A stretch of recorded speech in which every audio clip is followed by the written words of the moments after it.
الحمدللہ رب العالمین والصلاة والسلام علی سید المرسلین وعلی آلہ واصحابہ اجمعین، اما بعد فاعوذ باللہ من الشیطان الرجیم، بسم اللہ الرحمن الرحیم۔ 10ویں پارے کا آخری رکوع 11ویں پارے کا پہلا رکوع بنتا ہے، یعنی 11ویں پارے میں 10ویں پارے کا آخری رکوع مکمل ہوتا ہے۔ اس رکوع میں منافقین، خاص طور پر جو اعراب تھے، اعرابی یعنی جو بدو، دیہات کے رہنے والے اور شہر سے دور جو رہنے والے ہیں، ان کو اعراب کہا جاتا ہے، اعرابی۔ ان میں منافق تھے، اور اس رکوع میں اس بات کو بھی بیان کیا گیا ہے کہ ایمان والوں میں ایسے لوگ بھی شامل تھے کہ جو غریب تھے اور وہ چاہتے تھے کہ وہ غزوہ تبوک میں شریک ہوں رسول اللہ صلی اللہ علیہ وسلم کے ساتھ، لیکن وہ شریک نہیں ہو سکتے تھے۔ ان کی کیفیت اور حالت کو بھی اس رکوع میں بیان کیا گیا ہے۔ اور اس کے علاوہ وہ اعرابی کہ جو اسلام کی دشمنی میں سخت تھے، اور ان اعراب کا بھی ذکر کیا گیا ہے کہ جو اللہ کی راہ میں اللہ اور اس کے رسول کی قربت کے لیے خرچ کرتے ہیں۔ اب 12ویں رکوع کا آغاز ہوتا ہے وجاء المعذرون من الاعراب، کہ یہ معذرت کرنے والے اعرابیوں میں سے یہ آپ کے پاس آتے ہیں، لیؤذن لہم، تاکہ آپ ان کو اجازت دے دیں، ان کو اجازت دے دی جائے۔ وقعد الذین کذبوا اللہ ورسولہ، اور بیٹھ گئے وہ لوگ جنہوں نے اللہ اور اس کے رسول کو جھٹلایا، یعنی اپنے گھروں میں بیٹھ گئے، رسول اللہ صلی اللہ علیہ وسلم کے ساتھ جہاد پہ نہیں گئے۔ سیصیب الذین کفروا منہم عذاب علیم، اور یہ وہ لوگ ہیں کہ جنہیں دردناک عذاب پہنچے گا۔ لیس علی الضعفاء ولا علی المرضى، اور ضعیفوں پر، بیماروں پر، ولا علی الذین لا یجدون ما ينفقون حرج، اور وہ لوگ کہ جو خرچ کرنے کے لیے کچھ نہیں پاتے، یعنی ان کے پاس مال اور دولت نہیں ہے، تو ان پر تو کوئی حرج نہیں ہے کہ وہ اپنے گھروں سے نہیں نکلے، اس لیے کہ وہ بیمار ہیں، ضعیف ہیں، اور ان کے پاس خرچ کرنے کے لیے بھی کچھ نہیں ہے۔ لیکن اذا نصحوا للہ ورسولہ، لیکن وہ اللہ اور اس کے رسول کے خیر خواہ ہیں۔ ما علی المحسنین من سبیل، تو جو نیکوکار ہیں ان پر کوئی بھی اعتراض نہیں ہے۔ واللہ غفور رحیم، اللہ تعالیٰ غفور رحیم ہے۔ اب ان ایمان والوں کا ذکر ہو رہا ہے کہ ولا علی الذین اذا ما اتوک، ان پر بھی کوئی حرج نہیں ہے کہ جو رسول اللہ صلی اللہ علیہ وسلم کے پاس آتے ہیں، لتحملہم، کہ تاکہ آپ ان کو سواری دیں، یعنی جہاد پر جانا ہے تو واضح بات ہے سواری کی ضرورت ہوگی، سفر کرنا ہے۔ قلت لا اجد ما احملکم علیہ، تو اے نبی آپ ان سے یہ کہتے ہیں کہ بھئی میں تمہیں کہاں سے سواری دوں، یعنی میرے پاس تو سواری نہیں ہے۔ تولوا واعینہم تفیض من الدمع حزنا، تو غم اور دکھ کی وجہ سے یہ پلٹتے ہیں اور ان کی آنکھوں میں آنسو ہوتے ہیں۔ اللہ یجدوا ما ينفقون، اور ان کے پاس نہیں ہوتا کچھ کہ یہ خرچ کریں۔ اب اس کے بعد یہ فرمایا کہ انما السبیل علی الذین یستاذنونک، اصل جو سوال اور اعتراض ہے وہ تو ان لوگوں پر ہے کہ جو آپ کے پاس آتے ہیں اجازت لینے، حالانکہ وہ مالدار ہیں۔ ردوا بان یکونوا مع الخوالف، وہ بس یہ چاہتے ہیں کہ وہ پیچھے جو رہنے والے لوگ ہیں ان کے ساتھ وہ پیچھے رہ جائیں۔ وطبع اللہ علی قلوبہم فہم لا یعلمون، تو اللہ تعالیٰ نے ان کے دلوں پر مہر لگا دی اور یہ لوگ جانتے نہیں ہیں۔ اب اس کے بعد رسول اللہ صلی اللہ علیہ وسلم کو اللہ پاک نے یہ سب جو پلاننگ تھی یہ بتا دی اور اس سے آگاہ کر دیا، اور یہ فرمایا کہ آپ کے پاس یہ معذرت کرتے ہوئے آئیں گے جب آپ جہاد سے، غزوہ تبوک سے واپس آئیں گے، تو اب آپ ان کو یہ کہہ دیجیے لا تعتذروا، کہ اب تمہارے بہانے نہیں چلیں گے، تمہاری معذرت اب قبول نہیں ہے۔ لن نؤمن لکم، اور میں تمہارا اعتبار نہیں کروں گا۔ قد نبأنا اللہ من اخبارکم، اس لیے کہ اللہ تعالیٰ نے مجھے تمہارے حالات کے بارے میں بتا دیا ہے۔ اور وَسَيَرَ اللَّهُ عَمَلَكُمْ وَرَسُولُهُ، اور اللہ تمہارے طرز عمل کو اور اس کا رسول بھی تمہارے طرز عمل کو دیکھ رہا ہے۔ ثُمَّ تُرَدُّونَ إِلَىٰ عَالِمِ الْغَيْبِ وَالشَّهَادَةِ، پھر تم کو لوٹایا جائے گا غیب اور شہادت کے جاننے والے کی طرف، یعنی اللہ کی طرف۔ فَيُنَبِّئُكُم بِمَا كُنتُمْ تَعْمَلُونَ، تو پھر وہ تم کو پوچھے گا جو تم کرتے تھے۔ اس کے بعد فرمایا سَيَحْلِفُونَ، اب اس میں قطع تعلقی کی بات کر دی گئی۔ سَيَحْلِفُونَ بِاللَّهِ لَكُمْ، کہ یہ اللہ کی قسمیں کھائیں گے اپنے لیے، اذن قلبتم الیہم، کہ جب آپ ان کے پاس آؤ گے، یعنی واپس لوٹ کر آؤ گے، تو لتعرضوا عنہم، تو آپ ان سے اعراض ہی برتیے، فاعرضوا عنہم، تو پس آپ ان سے، لتعرضوا عنہم، تاکہ آپ ان سے اعراض برتیں، یعنی آ کر قسمیں کھائیں گے آپ کے پاس، بہانے بنائیں گے اور معذرتیں کریں گے، تو آپ ان سے اعراض برتیے۔ اب یہاں پر جو یہ فرمایا کہ فاعرضوا عنہم، کہ آپ ان سے اعراض برتو، تو اس سے مطلب یہ کہ آپ ان سے قطع تعلقی کر لو۔ یہ بھی ایک تعلق ہوتا ہے کہ انسان کسی سے شکوہ کرتا ہے یا کسی کی گرفت کرتا ہے یا کسی سے بات کرتا ہے اس کی غلطی پر، اس کی کوتاہی پر، تو اس سے، جسے ہم کہتے ہیں کہ حجت بازی کرتا ہے، ایک محبت کا تعلق ہوتا ہے، تو وہیں پر ہی یہ رویہ اختیار کیا جاتا ہے۔ تو اللہ پاک نے یہاں پہ یہ فرما دیا کہ فَأَعْرِضُوا عَنْهُمْ، کہ ان سے اعراض برتو، مطلب یہ کہ اب ان سے قطع تعلقی کر لو، ان کو چھوڑ دو۔ اب ان سے شکوہ کرنا، شکایت کرنا، ان کو اسلام کے بارے میں بتانا اور کہنا اور ان کو مجبور کرنا دوستی اور تعلق کی وجہ سے، اب یہ معاملہ ختم ہو گیا۔ انہم رجسن، کہ بے شک یہ ناپاک ہیں، ومأواہم جہنم، اور ان کا ٹھکانہ جہنم ہے، جزاء بما کانوا یکسبون، اور یہ جہنم جزا ہے اس کی کہ جو یہ لوگ کیا کرتے تھے۔ اب اس کے بعد اللہ سبحانہ و تعالیٰ نے یہ فرمایا، چونکہ جو اعرابی تھے، بدو تھے، اسلام کی شان اور شوکت کو وہ دیکھ رہے تھے کہ اسلام غالب آ رہا ہے اور لوگ اسلام کی طرف راغب ہو رہے ہیں، تو ان کا خیال یہ تھا کہ جب اسلام غالب آئے گا، طاقت پکڑے گا، قوت پکڑے گا، تو اس سے ہمیں مالی فائدہ حاصل ہوگا اور اسلام کے جو فوائد ہیں، وہ ثمرات، وہ ہمیں حاصل ہو جائیں گے۔ تو وہ اس نیت سے اسلام کی طرف آئے تھے۔ تو اللہ پاک نے فرمایا کہ الاعراب اشد کفرا ونفاقا واجدر الا یعلموا حدود ما انزل اللہ علی رسولہ، کہ یہ جو اعراب ہیں، بدو ہیں، یہ زیادہ سخت ہیں کفر میں اور نفاق میں، اور یہ زیادہ لائق ہیں کہ ان کو کہ یہ لوگ نہ جانیں حدود جو اللہ نے اور اپنے رسول پر نازل کی ہیں، یعنی وہ علم اور وہ حدود، وہ احکام، کہ جب ان کو اس سے غرض ہی نہیں ہے، ان کا مقصد وحید فقط یہ ہے کہ وہ دنیا کو حاصل کریں۔ اسلام جب قوت پکڑ رہا ہے، غالب ہو رہا ہے، ریاست مدینہ قائم ہو چکی ہے، بلکہ اسلامی ریاست مدینہ سے بھی اب باہر نکل کر کتنے ہزار مربع میل تک پھیل گئی ہے، یہ سب کچھ وہ دیکھ رہے تھے۔ تو ان کی اصل غرض کوئی اللہ کا دیا ہوا علم نہیں ہے، نہ احکامات ہیں، ان کی اصل غرض تو یہی ہے، دنیاوی غرض ہے۔ تو اس لیے جب یہ دیکھتے ہیں کہ بھئی بڑا مشکل کام ہے کہ اسلام میں فقط یہ نہیں ہے کہ آپ لے رہے ہیں، تو اسلام تو دینے کا بھی تقاضا کرتا ہے۔ تو فرمایا وَمِنَ الْأَعْرَابِ مَن يَتَّخِذُ مَا يُنْفِقُ مَغْرَمًا وَيَتَرَبَّصُ بِكُمُ الدَّوَائِرَ، کہ اعراب میں ایسے بھی ہیں کہ جو سمجھتے ہیں، جو وہ خرچ کرتے ہیں اس کو تاوان سمجھتے ہیں، چٹی سمجھتے ہیں کہ یہ ہم پر مصیبت آ گئی کہ اب ہمیں اسلام کی راہ میں خرچ کرنا پڑ رہا ہے۔ وَيَتَرَبَّصُ بِكُمُ الدَّوَائِرَ، اور تمہارے بارے میں انتظار کرتے ہیں گردش کا، گردش دوراں کا، یعنی حالات ان کے خراب ہوں۔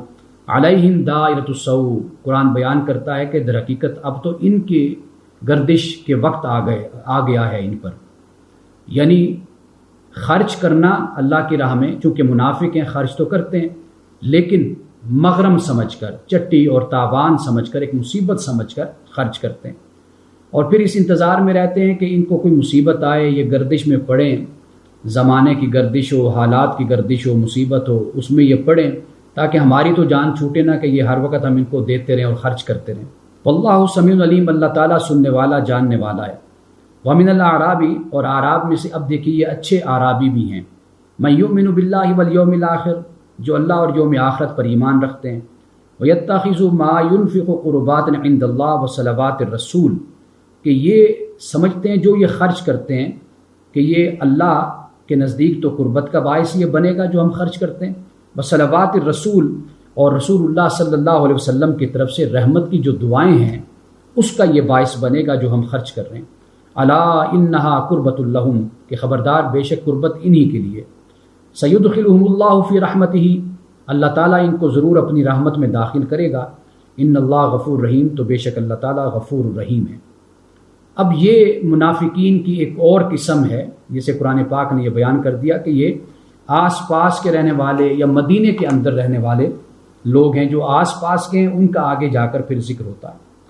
اب اس کے بعد 13واں رکوع یا آپ کہہ لیجئے کہ 11ویں پارے کا دوسرا رکوع شروع ہوتا ہے۔ اس رکوع میں اللہ سبحانہ و تعالیٰ نے ایک تو منافقین کے مختلف گروہوں کا ذکر کیا ہے اور یہ بھی بتا دیا کہ ان کے لیے دگنا عذاب ہے، اور پھر اللہ سبحانہ و تعالیٰ نے یہ بھی بتا دیا کہ صحابہ کی ایک جماعت ہے کہ جنہیں اللہ تعالیٰ نے کامیابی اور کامرانی عطا کی ہے، اور اس رکوع میں مسجد ضرار کا بھی ہمیں ذکر ملتا ہے، یعنی ضرار کا مطلب یہ کہ نقصان پہنچانے کے لیے جو مسجد تعمیر کی گئی۔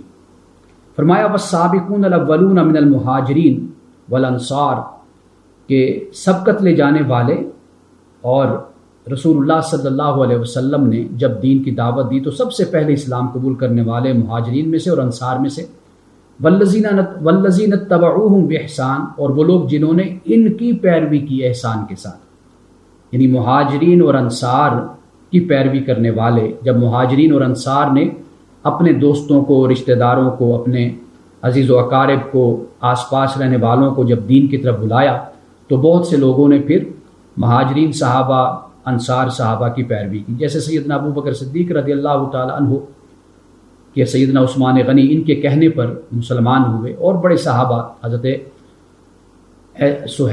صہیب کے علاوہ، وہ تو خیر روم سے آئے تھے، لیکن مکہ میں اور مدینہ میں جو بڑے صحابہ تھے، کاروبار کے لحاظ سے، سیاست کے لحاظ سے، اپنے درجے اور مرتبے کے لحاظ سے، جب وہ مسلمان ہوئے تو پھر ان کو دیکھا دیکھی اور ان کے کہنے پر، دعوت اور ترغیب پر دوسرے لوگ بھی مسلمان ہوئے۔ تو اللہ نے فرمایا کہ جنہوں نے ان کی پیروی کی نیکی میں، یا اس سے مراد وہ بھی ہو سکتا ہے کہ ان صحابہ کے بعد جو تابعین ہیں اور پھر تبع تابعین اور پھر اس کے بعد مسلمانوں کی جماعت، جنہوں نے بھی ان کی پیروی کی، صحابہ کی پیروی کس چیز میں کی؟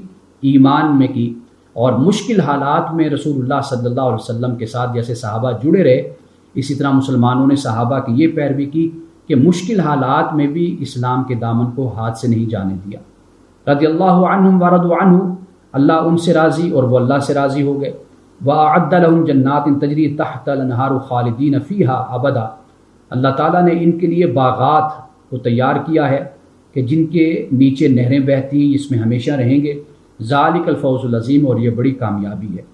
اب جو آس پاس کے رہنے والے ہیں اعراب، منافق، تو کہا وَمِمَّنْ حَوْلَكُم مِّنَ الْأَعْرَابِ مُنَافِقُونَ، کہ آس پاس بھی تمہارے اعرابی رہتے ہیں، منافق ہیں۔ وَمِنْ أَهْلِ الْمَدِينَةِ، اور مدینہ سے بھی ہیں، یعنی آس پاس کے بھی ہیں اور مدینہ کے بھی ہیں۔ مرد علی النفاق، یہ لوگ نفاق میں بہت ہی طاق ہیں، بڑے ماہر ہیں منافقت کے۔ لا تعلمہم، آپ ان کو نہیں جانتے، نحن نعلمہم، ہم ان کو جانتے ہیں۔ سنعذبہم مرتین، ہم ان کو 2 مرتبہ عذاب دیں گے۔ ثم یردون الی عذاب عظیم، پھر یہ لوٹائے جائیں گے بڑے عذاب کی طرف۔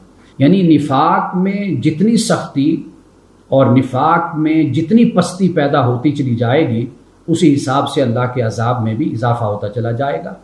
اور وہ لوگ کہ جو اپنے ایمان میں جتنی پختگی اختیار کرتے چلے جاتے ہیں اور بلندیوں کی طرف بڑھتے چلے جاتے ہیں، ان کا معاملہ پھر اسی طرح ہی ہوگا۔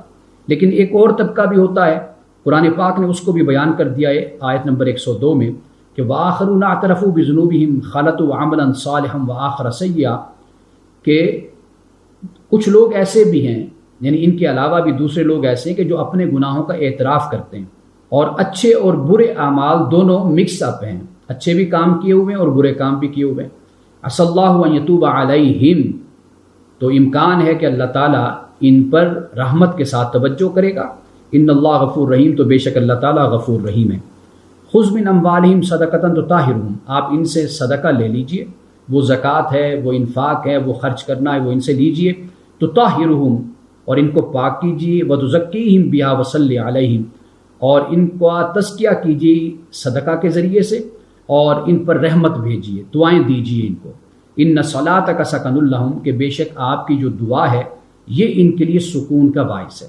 واللہ سمیع علیم، اور اللہ تعالیٰ سننے والا، جاننے والا ہے۔ یعنی یہاں پر یہ بات معلوم ہو جاتی ہے، اور یہ ایک مسلمان کا اور بزرگوں کی طرف سے اس بات کی نصیحت بھی ہوتی ہے کہ اگر انسان سے کوئی خطا اور غلطی ہو جاتی ہے تو پھر اسے چاہیے کہ وہ اللہ سے توبہ تو کرے گا ہی، لیکن اس کے ساتھ وہ صدقہ بھی کرے۔ تو شاید صدقے کا استنباط اور استدلال یہاں سے کیا گیا ہے کہ جب گناہ اور ثواب دونوں برابر ہو جاتے ہیں، یعنی ہم جیسے گناہ گار لوگ کہ نیکی بھی کر لیتے ہیں اور ان سے گناہ بھی ان سے ہو جاتے ہیں، ارتکاب ہو جاتا ہے، تو جب گناہ کا ارتکاب ہو جائے، غلطی سے ہو جائے، تو پھر اس کے بعد کیا کرنا چاہیے؟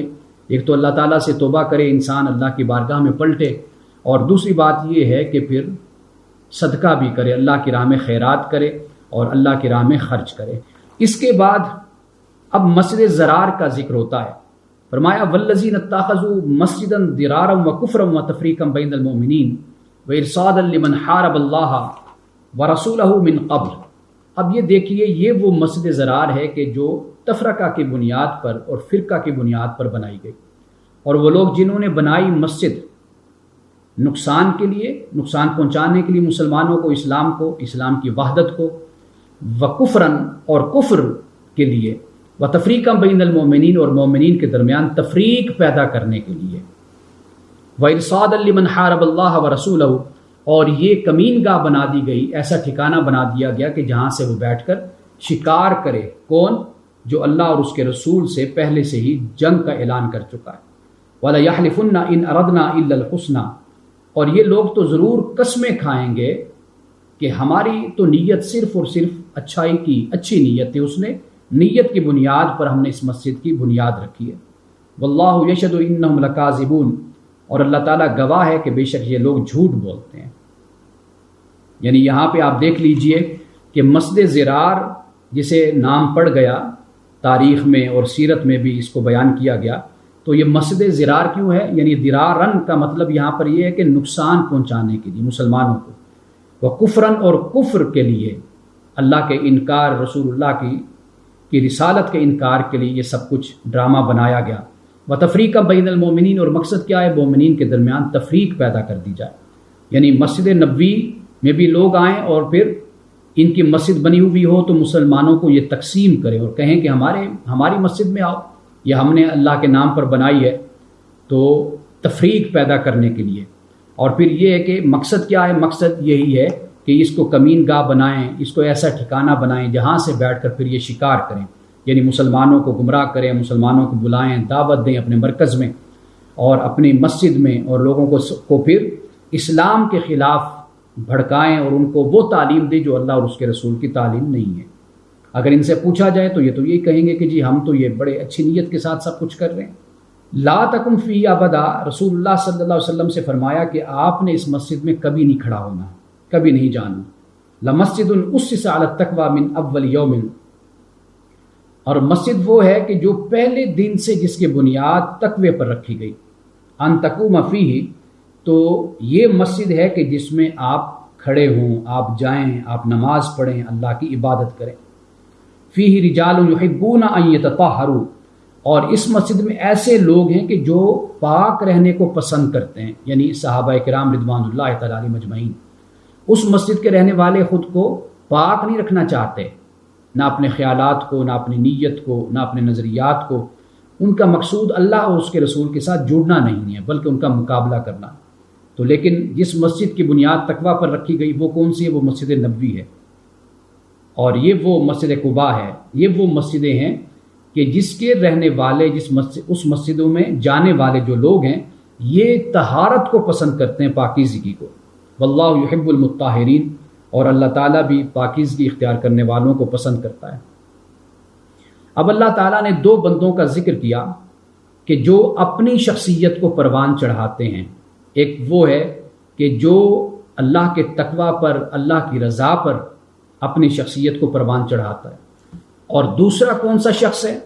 دوسرا وہ ہے کہ جس نے اپنے آپ کو اس طرح پروان چڑھایا کہ وہ تباہی کے دہانے پر کھڑا ہوا ہے۔ یہاں پر جو جرف کا لفظ ہے، آپ نے دیکھا ہوگا کہ جیسے پانی دریا کا زمین کو کاٹتا ہے، کھاتا ہے، اوپر سے وہ زمین تو موجود ہوتی ہے لیکن نیچے سے بالکل اس کی بنیاد ختم ہو چکی ہوتی ہے۔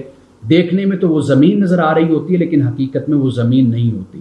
اگر اس پر کوئی شخص قدم رکھے، پاؤں رکھے، تو وہ ایک انسان کے پاؤں کے بوجھ کو بھی وہ زمین برداشت نہیں کر سکتی اور وہ نیچے گر جاتی ہے اور پانی میں شامل ہو جاتی ہے، اور وہ شخص کے جو اس پر پاؤں رکھتا ہے وہ بھی دریا میں بہہ جاتا ہے، گر جاتا ہے پانی کے اندر۔ صرف انسان نہیں بلکہ گھروں کے گھر اس طرح زمین چاٹ جاتی ہے کہ دریا کا پانی آتا ہے سیلاب کا، نیچے سے زمین کو کھا جاتا ہے اور اوپر سے ایسے نظر آ رہا ہوتا ہے کہ جیسے زمین موجود ہے۔ تو اللہ پاک نے فرمایا کہ امن اسس بنیادہ علی شفا جرف ہار فنہار بھی فی نار جہنم، کہ کھوکھلی غیر مستحکم قسم کی بنیاد اس پر یہ لوگ اپنی شخصیت کو تعمیر کرتے ہیں، پھر ہوتا کیا ہے، فنہار بھی فی نار جہنم، اور پھر یہ جو کھوکھلا پن ہوتا ہے، بے ثباتی ہوتی ہے، غیر مستحکم ہوتے ہیں، پھر یہ ان کو اپنے ساتھ جہنم میں بہا کر لے جائیں گے یا لے گئے۔ واللہ لا یہدی القوم الظالمین، اور اللہ تعالیٰ ظالم قوم کو ہدایت نہیں دیتا۔ یعنی یہاں پہ اللہ تعالیٰ نے دو بندوں کا ذکر کر دیا تقابل کے ساتھ۔ اب ہمیں بھی اپنی شخصیت کا جائزہ لینا چاہیے کہ ہم اپنی شخصیت کو کس طرح تعمیر کر رہے ہیں، یعنی ہماری ذات کی بنیاد اور عمارت کیا تقوی پر قائم ہے، اللہ کی رضا پر قائم ہے، یا ہم نے اپنے آپ کو اپنی شہوت، اپنی خواہشات، نافرمانی اور معصیت کی بنیاد پر اپنی شخصیت کی ہم نے تعمیر کی ہے۔ یہ ہمیں اپنی شخصیت کا جائزہ لینا چاہیے۔ فرمایا لا یزال بنیانہم الذی بنوا ریبۃ فی قلوبہم، اب یہ وہ طبقہ ہے، دیکھیے اب یہ فائنل گفتگو اور فائنل بات ہو رہی ہے کہ یہ وہ لوگ ہیں کہ جنہوں نے اپنی تعمیر میں، یعنی اپنے عمارت میں اپنی شخصیت کو ان لوگوں نے اس طرح تعمیر کیا کہ ان میں شک جڑ پکڑ گیا، مضبوط ہو گیا شک، الا ان تقطع قلوبہم، اب یہ شک ان کے دلوں سے نکل نہیں سکتا یہاں تک کہ ان کے دل ریزہ ریزہ ہو جائیں، کٹ جائیں، ختم ہو جائیں، پھر ہی ان کے دلوں سے شک اور شبہ اور ریب ان کے دلوں سے ختم ہو سکتا ہے۔ واللہ علیم حکیم، اور اللہ تعالیٰ علم والا اور حکمت والا ہے۔ اور اس کے بعد 14ویں رکوع میں اللہ سبحانہ و تعالیٰ نے مومنوں کا جو اللہ سے عہد ہے اور اللہ تعالیٰ اپنے عہد کو کس طرح پورا کرتا ہے اس کو بیان کیا ہے، اور ہدایت اور گمراہی کا جو قانون ہے اللہ تعالیٰ نے اس کو بیان کر دیا، اور پھر 3 صحابہ کی توبہ کا ذکر اس 14ویں رکوع میں ہوتا ہے۔ ان اللہ اشتری من المؤمنین انفسهم واموالهم بان لهم الجنہ، کہ بے شک اللہ تعالیٰ نے مومنین سے ان کی جان اور ان کے مالوں کو جنت کے بدلے میں خرید لیا ہے۔ یقاتلون فی سبیل اللہ فیقتلون ویقتلون، اللہ کی راہ میں یہ جہاد کرتے ہیں، قتال کرتے ہیں، تو یہ قتل کرتے ہیں اور یا پھر یہ ہے کہ قتل ہو جاتے ہیں۔ وعدن علیہ حقا فی التوراۃ والانجیل، اور یہ وہ لوگ ہیں کہ جن کا وعدہ ثابت ہے، موجود ہے تورات میں اور انجیل میں اور قرآن میں۔ ومن اوفی بعہدہ من اللہ فاستبشروا ببیعکم الذی بایعتم بہ، اور کہا کہ اللہ سے بڑھ کر کون ہے کہ جو اپنے وعدے کو پورا کرے، اللہ کی ذات ہے کہ جو سب سے زیادہ اپنے وعدے کی پاسداری کرنے والا ہے۔ اور خوشیاں مناؤ اور خوشی کا اظہار کرو اس خرید و فروخت پر جو تم نے اپنے رب کے ساتھ کی ہے، جو بے تم نے سودے بازی اپنے رب کے ساتھ کی ہے، اس پر تم خوشی کا اظہار کرو۔ اور وہ کیا سودے بازی کی، کیا خرید و فروخت ہوئی اور کیا معاملہ طے پایا، وہ یہ کہ اللہ سبحانہ و تعالیٰ نے مومنین کو جنت عطا کر دی ان کے مالوں اور ان کی جانوں کے بدلے میں۔ وذالک والفوز العظیم، اور یہ سب سے بڑی کامیابی ہے۔ التائبون العابدون الحامدون السائحون الراکعون الساجدون الآمرون بالمعروف والناہون عن المنکر والحافظون لحدود اللہ وبشر المؤمنین، اور فرمایا کہ توبہ کرنے والے، عابدون عبادت کرنے والے، حامدون تعریف کرنے والے، سائحون اور اللہ کے دین کے لیے زمین میں سفر کرنے والے، گردش کرنے والے، الراکعون رکوع کرنے والے، الساجدون سجدہ کرنے والے، الآمرون بالمعروف والناہون عن المنکر اور نیکی کا حکم دینے والے اور برائی سے روکنے والے، اور اللہ کی حدود کی حفاظت کرنے والے، وبشر المؤمنین اور مؤمنین کو بشارت دے دو۔ اب اس کے بعد ایک قانون اللہ تعالیٰ نے بیان کر دیا، اور وہ قانون کیا ہے؟ فرمایا وما کان اللہ لیضل قوما بعد اذ ہداہم، اللہ تعالیٰ کی یہ شان نہیں ہے کہ وہ جب انہیں ہدایت دے دے تو پھر اس قوم کو گمراہ کر دے، ایسا نہیں ہے۔ اللہ سبحانہ و تعالیٰ نے ہدایت کے سارے انتظام اس دنیا میں کر دیے ہیں، انبیاء اور رسول کو بھیج کر کتابوں کے ذریعے سے انسان کو عقل عطا کی، سمجھ عطا کی ہے کہ وہ اچھائی اور برائی میں، خیر اور شر میں فرق کر سکتا ہے، حتیٰ یبین لہم ما یتقون، یہاں تک کہ وہ ان کے لیے ظاہر کر دیتا ہے جو تقوی اختیار کرتے ہیں۔ مطلب کہنے کا یہ ہے کہ اللہ تعالیٰ پھر توفیق عطا کرتا ہے ان لوگوں کو کہ جو اس راستے کو چنتے ہیں اور اس راستے پر چلتے ہیں کہ وہ مزید پھر نیکی کے کام کرتے ہیں۔ تو یہاں پر جو اللہ کا اصول بیان ہو گیا وہ یہ ہے کہ اللہ نے کہا کہ یہ اللہ کی شان نہیں ہے کہ جب وہ ہدایت کا انتظام کر دیتا ہے تو پھر لوگوں کو گمراہ کرے۔ اب آپ دیکھیے نا کہ اللہ سبحانہ و تعالیٰ نے انسان کو آنکھیں دی، کان دیے، اللہ تعالیٰ نے انسان کو عقل دی، شعور دیا، اللہ نے انسان کو وحی کے ذریعے سے بھی رہنمائی کر دی۔ آخر اللہ تعالیٰ یہ سب کچھ کیوں کرتا ہے؟ کیا اس لیے چاہتا ہے بندے گمراہ ہو جائیں، بھٹک جائیں؟ تو اگر لوگوں کو بھٹکانا مقصود ہوتا تو پھر منفی رویے اور منفی اسباب مہیا کیے جاتے نا، تاکہ لوگ زیادہ سے زیادہ گمراہ ہوں۔ جب اللہ سبحانہ و تعالیٰ یہ سارے اسباب ہمیں مہیا کر رہا ہے دنیا میں، اور اللہ تعالیٰ نے ہدایت کے لیے ہر طرح کا انتظام کر دیا ہے، تو کیا وہ اس لیے انتظام کرتا ہے کہ بندے اس کے گمراہ ہو جائیں؟ وہ اس لیے نہیں کرتا، بلکہ اس نے یہ سارا انتظام اس لیے کیا ہے کہ تاکہ انسان، لوگ صحیح راستے پر اپنی زندگی گزارتے رہیں۔ اور یہ نعمت کس کو نصیب ہوتی ہے؟ یہ تقوی والوں کو یہ نعمت نصیب ہوتی ہے۔ اب تقوی والے کون سے ہیں؟ وہی ہیں جو قرآن پاک کے شروع میں سورۃ البقرہ میں فرما دیا گیا، لا ریب فیہ ھدی للمتقین، ہدایت ہے متقین کے لیے۔ اب متقین یعنی وہی لوگ کہ جن میں کوئی جذبہ، کوئی شوق، کوئی ولولہ، کوئی پیاس، کوئی تڑپ، کوئی لگن ہوتی ہے تو تبھی ان کو ہدایت نصیب ہوتی ہے۔ کوئی چیز ٹھونس کر تو کبھی بھی کسی کو نہیں دی جا سکتی۔ ایک شخص غرق ہونا چاہتا ہے، ڈوبنا چاہتا ہے، تو آپ کتنی دیر تک اس کا ہاتھ پکڑ کر اس کو نکالنے کی کوشش کرتے رہیں گے؟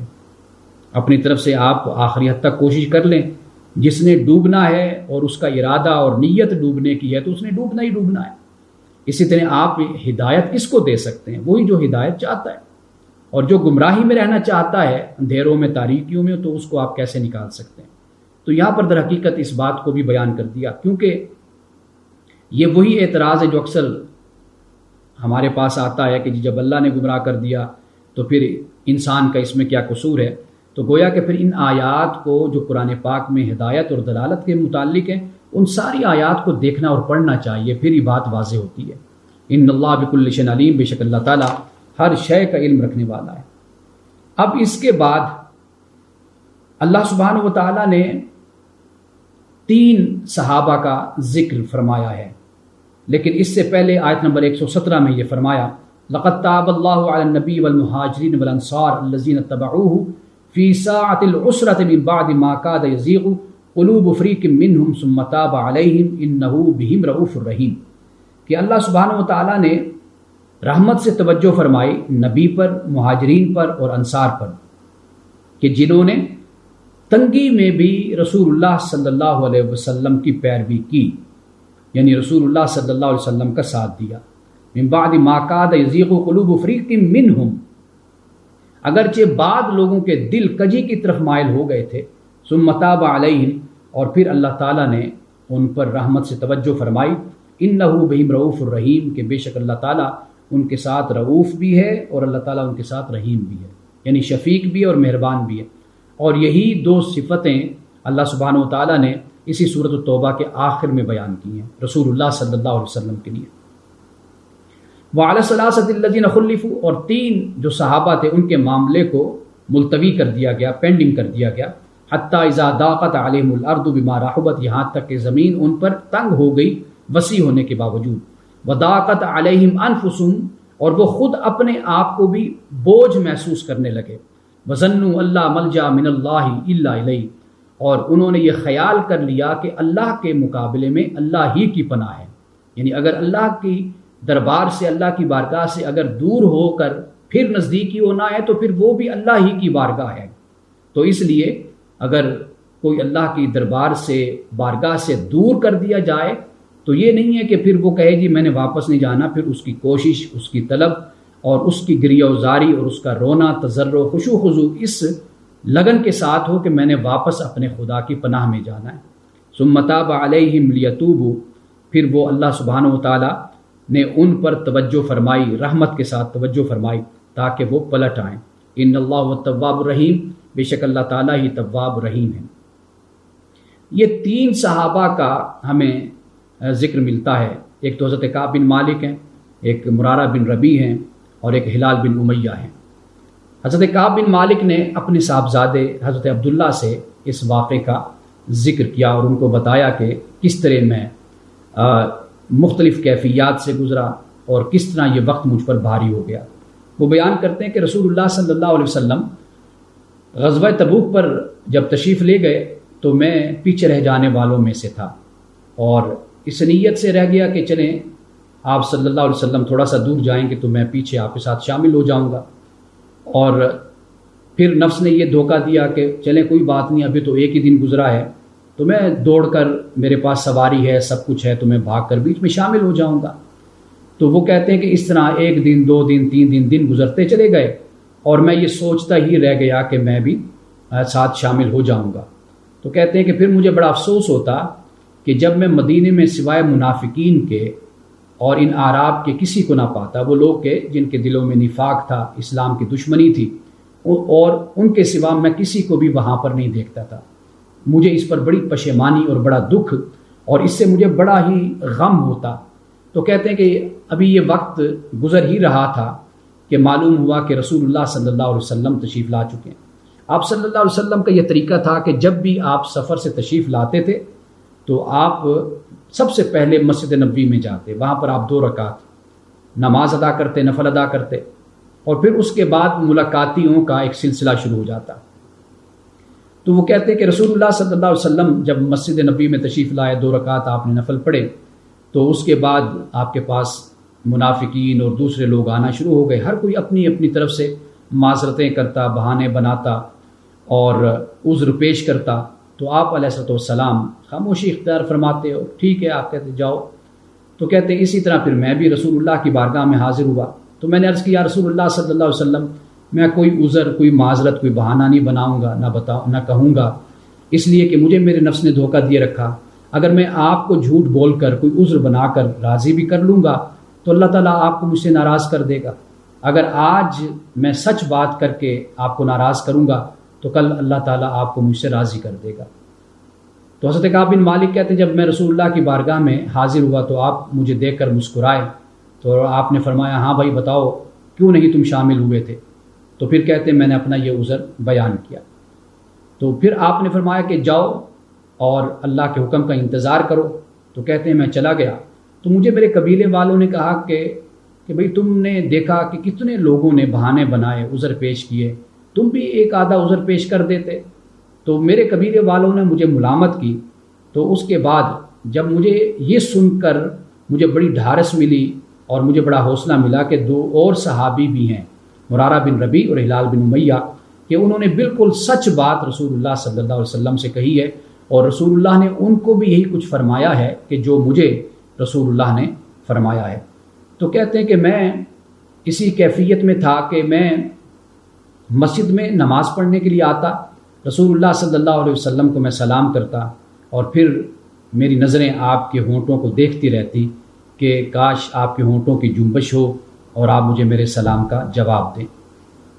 تو کہتے ہیں کہ میں نمازیں رسول اللہ کے پیچھے پڑھتا رہا، اور حالات یہ ہو گئے تھے کہ کوئی صحابی بھی مجھ سے بات نہیں کرتا تھا، اور وہ زمین کی جو وسعت رکھنے والی تھی وہ مجھ پر تنگ ہو گئی، اور میری اپنی ذات بھی میرے لیے بوجھ بن گئی۔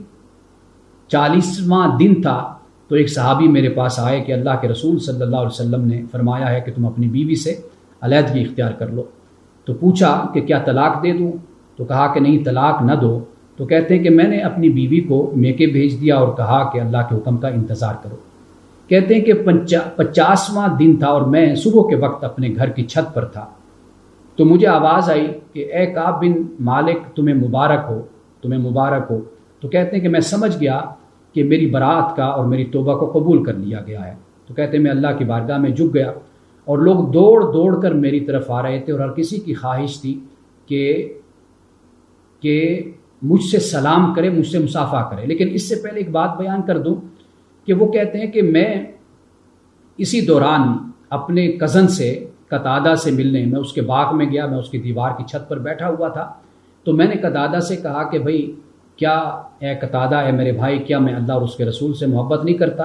تو کہتے ہیں کہ انہوں نے خاموشی اختیار کی۔ میں نے دوسری مرتبہ یہ کہا کہ میں تجھے قسم دیتا ہوں کہ بتاؤ کہ کیا میں تمہاری طرح اللہ اور اس کے رسول سے محبت نہیں کرتا؟ تو کہتے ہیں میں نے تیسری مرتبہ جب کہا تو انہوں نے صرف ایک جملہ بولا کہ اللہ اور اس کا رسول بہتر جانتا ہے۔ تو کہتے ہیں اس کے بعد میری آنکھوں سے آنسو روا ہو گئے۔ تو میں نکلا تھا کہ کچھ دنوں کے بعد پھر شاہ غسان کی طرف سے ایک لیٹر آیا، خط آیا، اور اس نے کہا کہ کعب بن مالک، تمہارے صاحب نے تمہاری عزت نہیں کی، اور تمہاری جو عزت ہونی چاہیے، جس کے تم لائق ہو، وہ تمہیں عزت نہیں دی گئی، تو تم میرے پاس آ جاؤ۔ تو کہتے ہیں کہ مجھے پھر ایک اور آزمائش اور ایک اور امتحان کا سامنا ہوا، اور میں نے وہ خط آگ میں ڈال کر جلا دیا۔ تو 50ویں دن جب مبارک کے الفاظ میں نے سنے تو مجھے معلوم ہو گیا کہ میری توبہ قبول ہو گئی۔ میں نے اللہ کا شکر ادا کیا اور رسول اللہ صلی اللہ علیہ وسلم کی بارگاہ میں حاضر ہوا، تو رسول اللہ صلی اللہ علیہ وسلم کا چہرہ مبارک روشن تھا، چمک رہا تھا خوشی سے، اور آپ نے مجھے مبارک دی اور فرمایا، اے کعب، تمہاری زندگی میں یہ سب سے بہترین دن ہے کہ جو آج اللہ نے تمہاری توبہ کو قبول کر دیا ہے۔ تو کہتے ہیں میں نے عرض کی، یا رسول اللہ صلی اللہ علیہ وسلم، میرے پاس مال ہے، دولت ہے، سب کچھ ہے، تو کیا میں سب کچھ اللہ کی راہ میں صدقہ نہ کر دوں؟ تو رسول اللہ نے فرمایا کہ نہیں، کچھ اپنے لیے رہنے دو۔ تو کہتے ہیں پھر میں نے جو خیبر کا مال تھا، مال غنیمت، وہ میں نے رہنے دیا، اور باقی جو کچھ بھی میرے پاس تھا وہ میں نے اللہ کی راہ میں خرچ کر دیا۔ یہ وہ واقعہ ہے۔ اب آپ دیکھ لیجئے کہ کہاں پر وہ اعراب، وہ منافقین، وہ بدو، کہاں وہ لوگ کہ جو کفر میں سخت ہیں، نفاق میں سخت ہیں، اور اللہ تعالیٰ کہتا ہے کہ یہ اس لائق ہی نہیں ہے کہ ان کو اللہ اور اس کے رسول کی طرف سے علم دیا جائے، اور واضح طور پر بتا دیا کہ یہ لوگ نفاق میں بڑے سخت قسم کے لوگ ہیں، بڑے ماہر ہیں نفاق کے، ان کا ذکر کر دیا، اور پھر صحابہ کا بھی ذکر کر دیا۔ آپ دیکھیے کہ غلطی ہوئی، خطا ہوئی، سستی ہوئی، کاہلی ہوئی، لیکن اللہ کی بارگاہ میں لوٹے، روئے، اللہ سے دعا کی، اور یہ جو 50 دن صحابہ پہ گزرے، یہ کیسے دن تھے کہ وہ خود اس بات کو بیان کرتے ہیں کہ ایک ایک لمحہ کئی سالوں کا بن گیا تھا، اس لیے کہ رسول اللہ صلی اللہ علیہ وسلم نے ہم سے اپنے چہرہ انور کو پھیر لیا تھا۔ حضرت کعب بن مالک اسی بات کو بیان کرتے ہیں کہ جب میں نماز پڑھتا تو نماز میں کن اکھیوں سے آپ صلی اللہ علیہ وسلم کو دیکھا کرتا، تو آپ مجھے دیکھ رہے ہوتے تھے، اور جب میں سلام پھیرتا تو رسول اللہ کی طرف دیکھتا تو رسول اللہ اپنے چہرے کو پھیر لیا کرتے تھے۔ اب یہ کتنی اذیت کی بات ہوتی ہے ایک محب کے لیے، چاہنے والے کے لیے، عقیدت مند کے لیے، اور محبت کرنے والے کے لیے، کہ اس کا محبوب اور اس کا پیشوا، اس کا نبی اور اس کا رسول اس سے چہرہ پھیر لے۔ یہ تو ایمان والے اس کیفیت کو جانتے ہیں، منافقین، کفار، اور ایسے لوگ کہ جو ظاہر سے تو مسلمان بنتے ہیں اور اسلام ان کے دل میں داخل نہیں ہوا، وہ تو رسول اللہ صلی اللہ علیہ وسلم کی جو محبت کی حلاوت اور چاشنی ہے اور مٹھاس ہے، وہ تو ان کو کبھی نصیب نہیں ہوتی، اور وہ رسول اللہ صلی اللہ علیہ وسلم کے ساتھ معاملہ ایسے ہی کرتے ہیں کہ جیسے وہ ایک دوسرے کے ساتھ کرتے ہیں۔ جیسے سورۃ الحجرات میں اللہ سبحانہ وتعالیٰ نے واضح طور پر اس بات سے منع کر دیا کہ رسول اللہ صلی اللہ علیہ وسلم کے سامنے بیٹھ کر اس طرح نہ گفتگو کیا کرو جیسے تم آپس میں کرتے ہو، اس طرح خطاب نہ کرو جس نے تم ایک دوسرے کو خطاب کرتے ہو، ایک دوسرے کو بلاتے ہو۔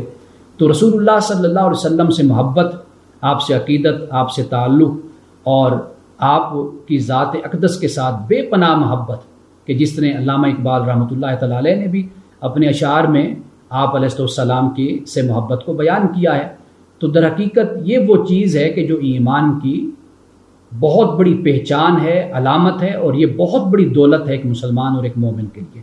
تو یہاں پر صحابہ کرام رضوان اللہ تعالی علیہم اجمعین سے جو خطا ہوئی، جو سستی ہوئی، تو پھر ان کی یہ بے چینی اور اضطراب اور گریہ وزاری، رونا اللہ کی بارگاہ میں راتوں کو اٹھ اٹھ کر، اور رسول اللہ صلی اللہ علیہ وسلم کی محبت میں بے چین رہنا، اللہ کی محبت میں بے چین رہنا، تو اللہ سبحانہ و تعالیٰ نے پھر ان کی توبہ کو قبول کر لیا۔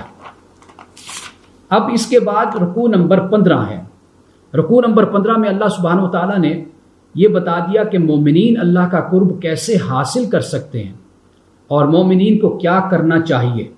فرمایا یا ایھا الذین آمنوا اتقوا اللہ وکونوا مع الصادقین، اے ایمان والو اللہ کا تقوی اختیار کرو اور سچے لوگوں کے ساتھ ہو جاؤ، سچے لوگوں کے ساتھ ہو جاؤ۔ اور پھر کرنا کیا چاہیے؟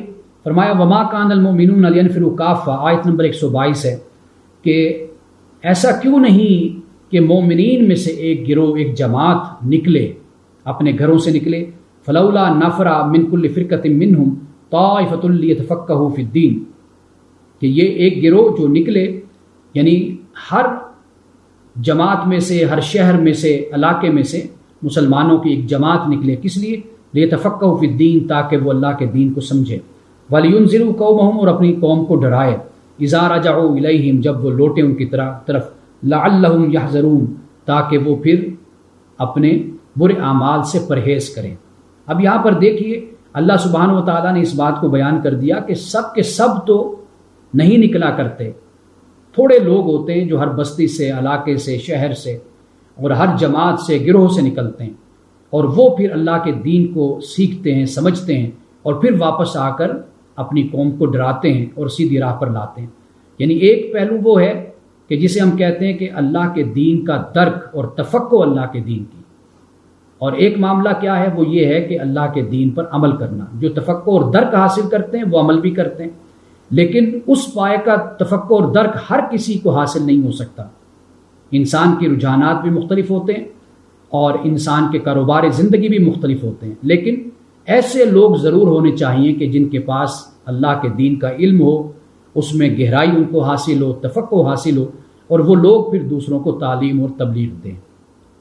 اب اس کے بعد رکوع نمبر 16 کا آغاز ہوتا ہے، اور اس رکوع میں اللہ سبحانہ و تعالیٰ نے اس بات کو بیان کر دیا ہے کہ مسلمان اب سختی کریں منافقین پر، اور اس رکوع میں اللہ سبحانہ و تعالیٰ نے اس بات کو، یہ رکوع نمبر ہے جی 16واں رکوع ہے، اس میں اللہ سبحانہ و تعالیٰ نے ایک تو سختی کرنے کا حکم دیا، اور پھر یہ آخری رکوع ہے جس میں رسول اللہ صلی اللہ علیہ وسلم کی رافت اور رحمت کا بھی ذکر کر دیا گیا ہے۔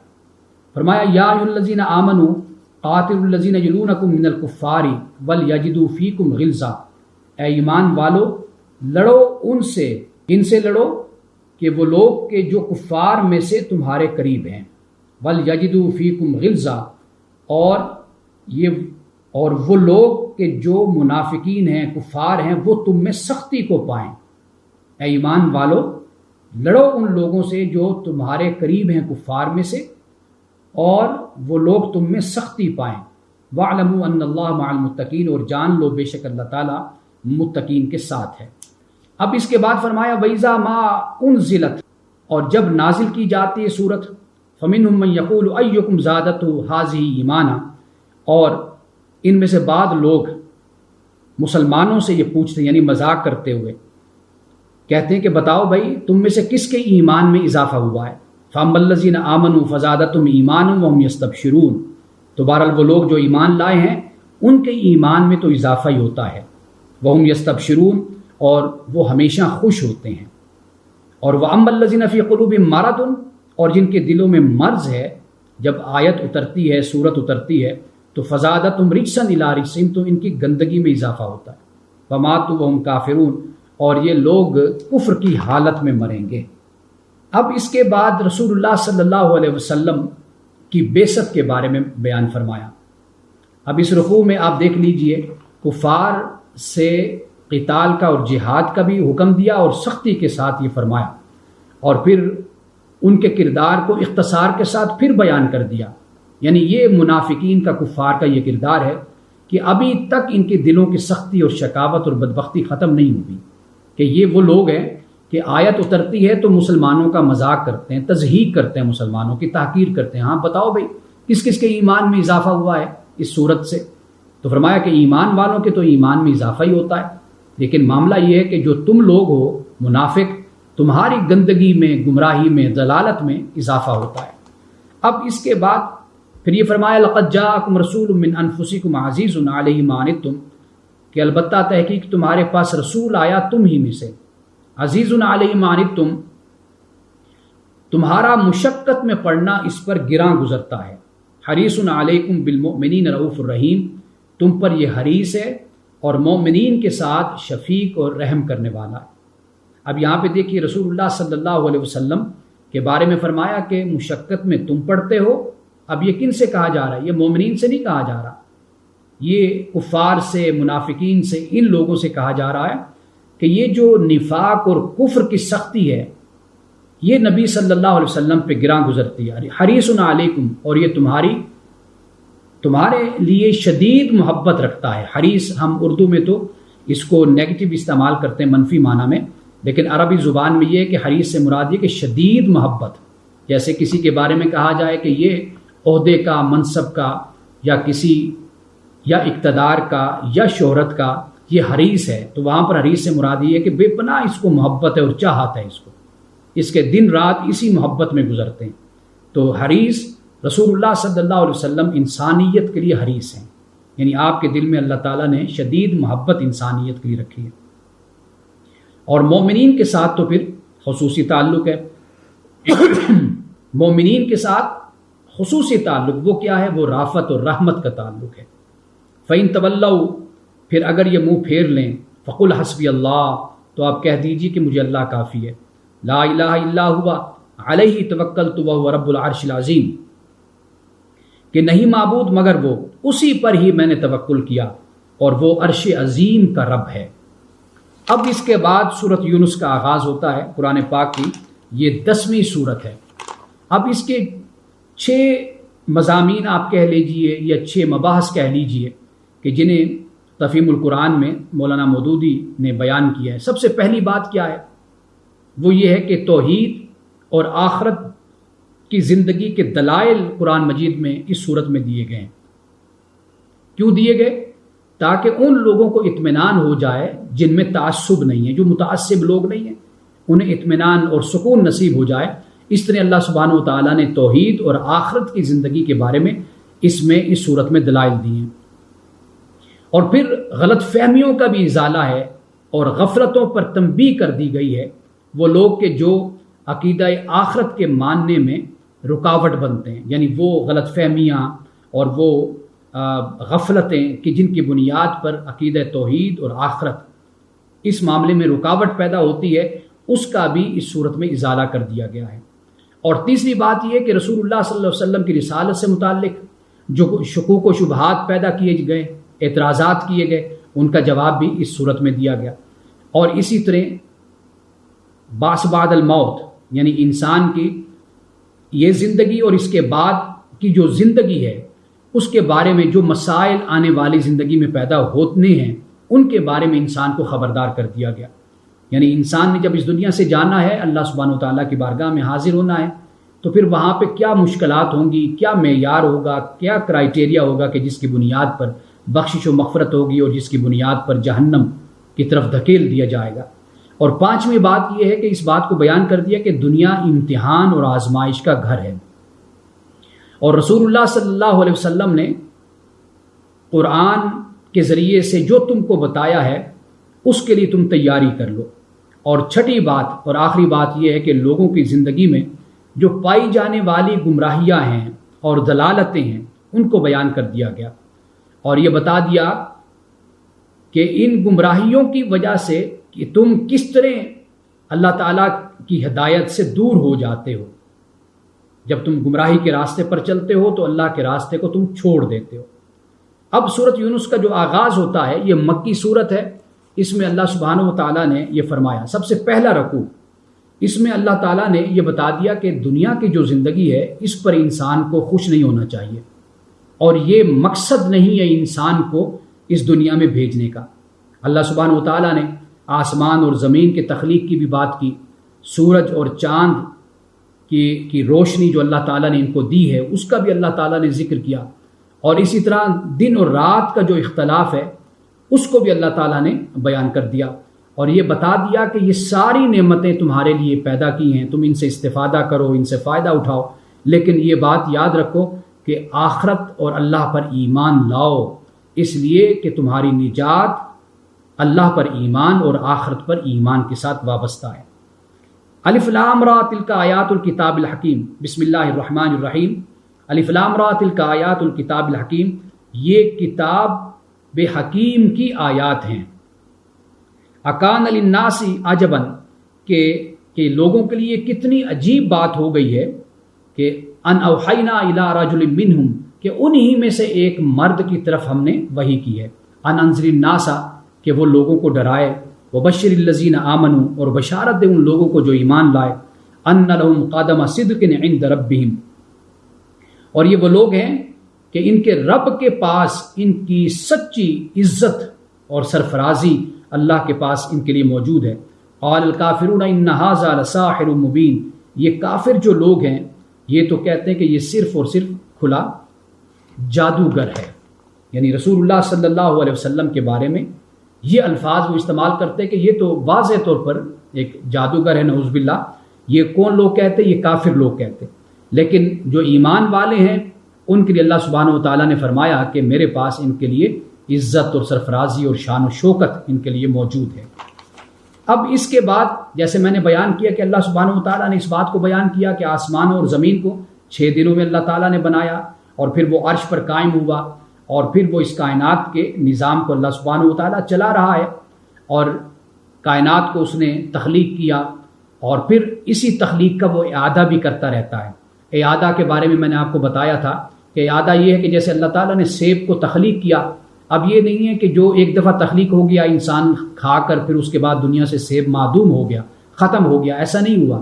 اللہ تعالیٰ پھر اس کا اعادہ کرتا رہتا ہے، یعنی اس جیسا سیب پھل پھر دنیا میں پیدا ہوتا رہتا ہے اور انسان اس کو کھاتا رہتا ہے۔ اور یہاں پر واضح طور پر ان نعمتوں کے بیان کے بعد اللہ تعالیٰ نے کہا کہ ایمان والوں کو تو اللہ تعالیٰ انصاف کے ساتھ پوری پوری جزا دے گا، اور وہ جو کافر لوگ ہیں ان کے لیے پھر اللہ تعالیٰ نے سزا کا انتظام کر رکھا ہے۔ سورج اور چاند کا ذکر کیا رات اور دن کے بیان کے بعد، اب اللہ تعالیٰ کیا فرماتا ہے؟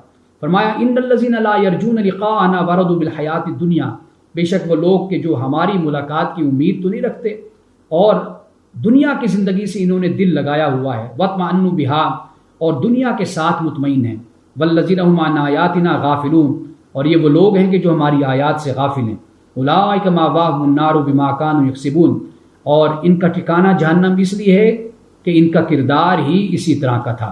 ان الذین آمنوا وعملوا الصالحات، بے شک وہ لوگ جو ایمان لائے اور جنہوں نے اچھے کام کیے، یہدیہم ربہم بایمانہم، تو اللہ سبحانہ و تعالیٰ نے ان کی رہنمائی کی ان کے ایمان کے ساتھ، یعنی ان کے ایمان کی وجہ سے اللہ تعالیٰ نے ان کو سیدھی راہ دکھائی۔ تجری من تحتہم الانہار فی جنات النعیم، اور یہ وہ باغات جو نعمتوں بھرے باغات ہیں ان میں رہیں گے جن کے نیچے نہریں بہتی ہیں۔ دعواہم فیہا سبحانک اللہم، وہاں پر ان کی صدا کیا ہوگی کہ جنت میں سبحانک اللہم، تیری ذات پاک ہے اللہ، وتحیتہم فیہا سلام، اور ان کی دعا یہ ہوگی ان کی کہ سلامتی ہو، وآخر دعواہم ان الحمد للہ رب العالمین، اور ان کی ہر بات کا خاتمہ اس بات پر ہوگا کہ تمام تعریف اللہ کے لیے ہے کہ جو رب ہے تمام جہانوں کا۔ اب اس کے بعد یہ پہلا رکوع ہو گیا، اور اب دوسرے رکوع میں اللہ سبحانہ و تعالیٰ نے جو وحی الہی کا انکار کرتے ہیں ان کے لیے اللہ نے عذاب کا ذکر کیا، عذاب کو بیان کیا، اور یہ بھی بیان کیا کہ کئی لوگ ایسے ہیں کہ جو جلد بازی کرتے ہیں، عذاب کے لیے جلد بازی کرتے ہیں، تو اللہ سبحانہ و تعالیٰ نے فرمایا کہ اگر ان لوگوں کی طرح میں اگر عذاب میں جلد بازی کرتا تو پھر تو ان کا نام و نشان مٹ جاتا، تو فرمایا کہ ہم تو انسانوں کو مہلت دیتے ہیں۔ اور پھر رسول اللہ صلی اللہ علیہ وسلم کی نبوت کا ذکر بھی ہے اور ساتھ دلیل کے اس کا ذکر کر دیا، اور یہ بھی بیان کر دیا کہ شروع میں سارے انسان ایک ہی جماعت تھے، اور پھر بعد میں جا کر اختلافات کیے اور پھر یہ فرقوں میں تقسیم ہو گئے۔ وَلَوْ يُعَجِّلُ اللَّهُ لِلنَّاسِ شَرَّ اسْتِعْجَالِهِمْ، اللہ یعنی یہ لوگ اگر یہ لوگ کہتے ہیں کہ اللہ تعالیٰ اگر فرمایا وَلَوْ يُعَجِّلُ اللَّهُ لِلنَّاسِ شَرَّ اسْتِعْجَالِهِمْ، اور اگر اللہ تعالیٰ جلدی کرتا لوگوں کے لیے کہ جو لوگ شر کرتے ہیں اور جتنی جلدی یہ لوگ چاہتے ہیں، تو فرمایا لَقُضِيَ إِلَيْهِمْ أَجَلُهُمْ، تو پھر کیا ہوتا، پھر ان کا فیصلہ کر دیا جاتا۔ فَنَظَرُ الَّذِينَ لَا يَرْجُونَ لِقَاءَنَا فِي طُغْيَانِهِمْ يَعْمَهُونَ، تو اللہ سبحانہ و تعالیٰ نے فرمایا کہ یہ کہ جو ہماری ملاقات کی امید نہیں رکھتے، یعنی جنہیں ہم سے ملنے کی توقع نہیں ہے، امید نہیں ہے، تو فی طغیانہم یعمہون، یہ وہ لوگ ہیں کہ جو اپنی سرکشی میں بہکتے پھرتے ہیں۔ اب اس کے بعد فرمایا وَإِذَا مَسَّ الْإِنسَانُ الضُّرُّ دَعَانَا لِجَنبِهِ أَوْ قَاعِدًا أَوْ قَائِمًا، اور جب انسان کو کوئی نقصان پہنچتا ہے تو یہ ہمیں پکارتا ہے، اور یہ کب پکارتا ہے؟ ہر حالت میں، یعنی کھڑے ہوئے، بیٹھے ہوئے، لیٹے ہوئے، ہر وقت پھر ہمیں پکارتا رہتا ہے جب یہ تکلیف میں ہوتا ہے۔ فلما کشفنا عنہ ضرہ، اور جب پھر ہم اس کی تکلیف کو دور کر دیتے ہیں تو پھر کیا ہوتا ہے؟ مر کلم یدعونا الی ضر مسا، کہ پھر ایسے یہ گزر جاتا ہے، چلا جاتا ہے کہ جیسے اس نے کبھی ہمیں پکارا ہی نہیں تھا۔ اور اس کی یہ کیفیت کب تک ہوتی ہے؟ جب تک اسے کوئی تکلیف نہیں پہنچتی۔ جب تکلیف پہنچتی یہ پھر اسی طرح ہمارے پاس آ جاتا ہے۔ کذالک زین للمسرفین ما کانوا یعملون، اور اسی طرح مزین کر دیا گیا مسرفین کے لیے، اسراف کرنے والوں کے لیے جو وہ کرتے تھے، جو ان کا کردار اور جو اعمال تھے ان کو ان کے لیے مزین کر دیا گیا۔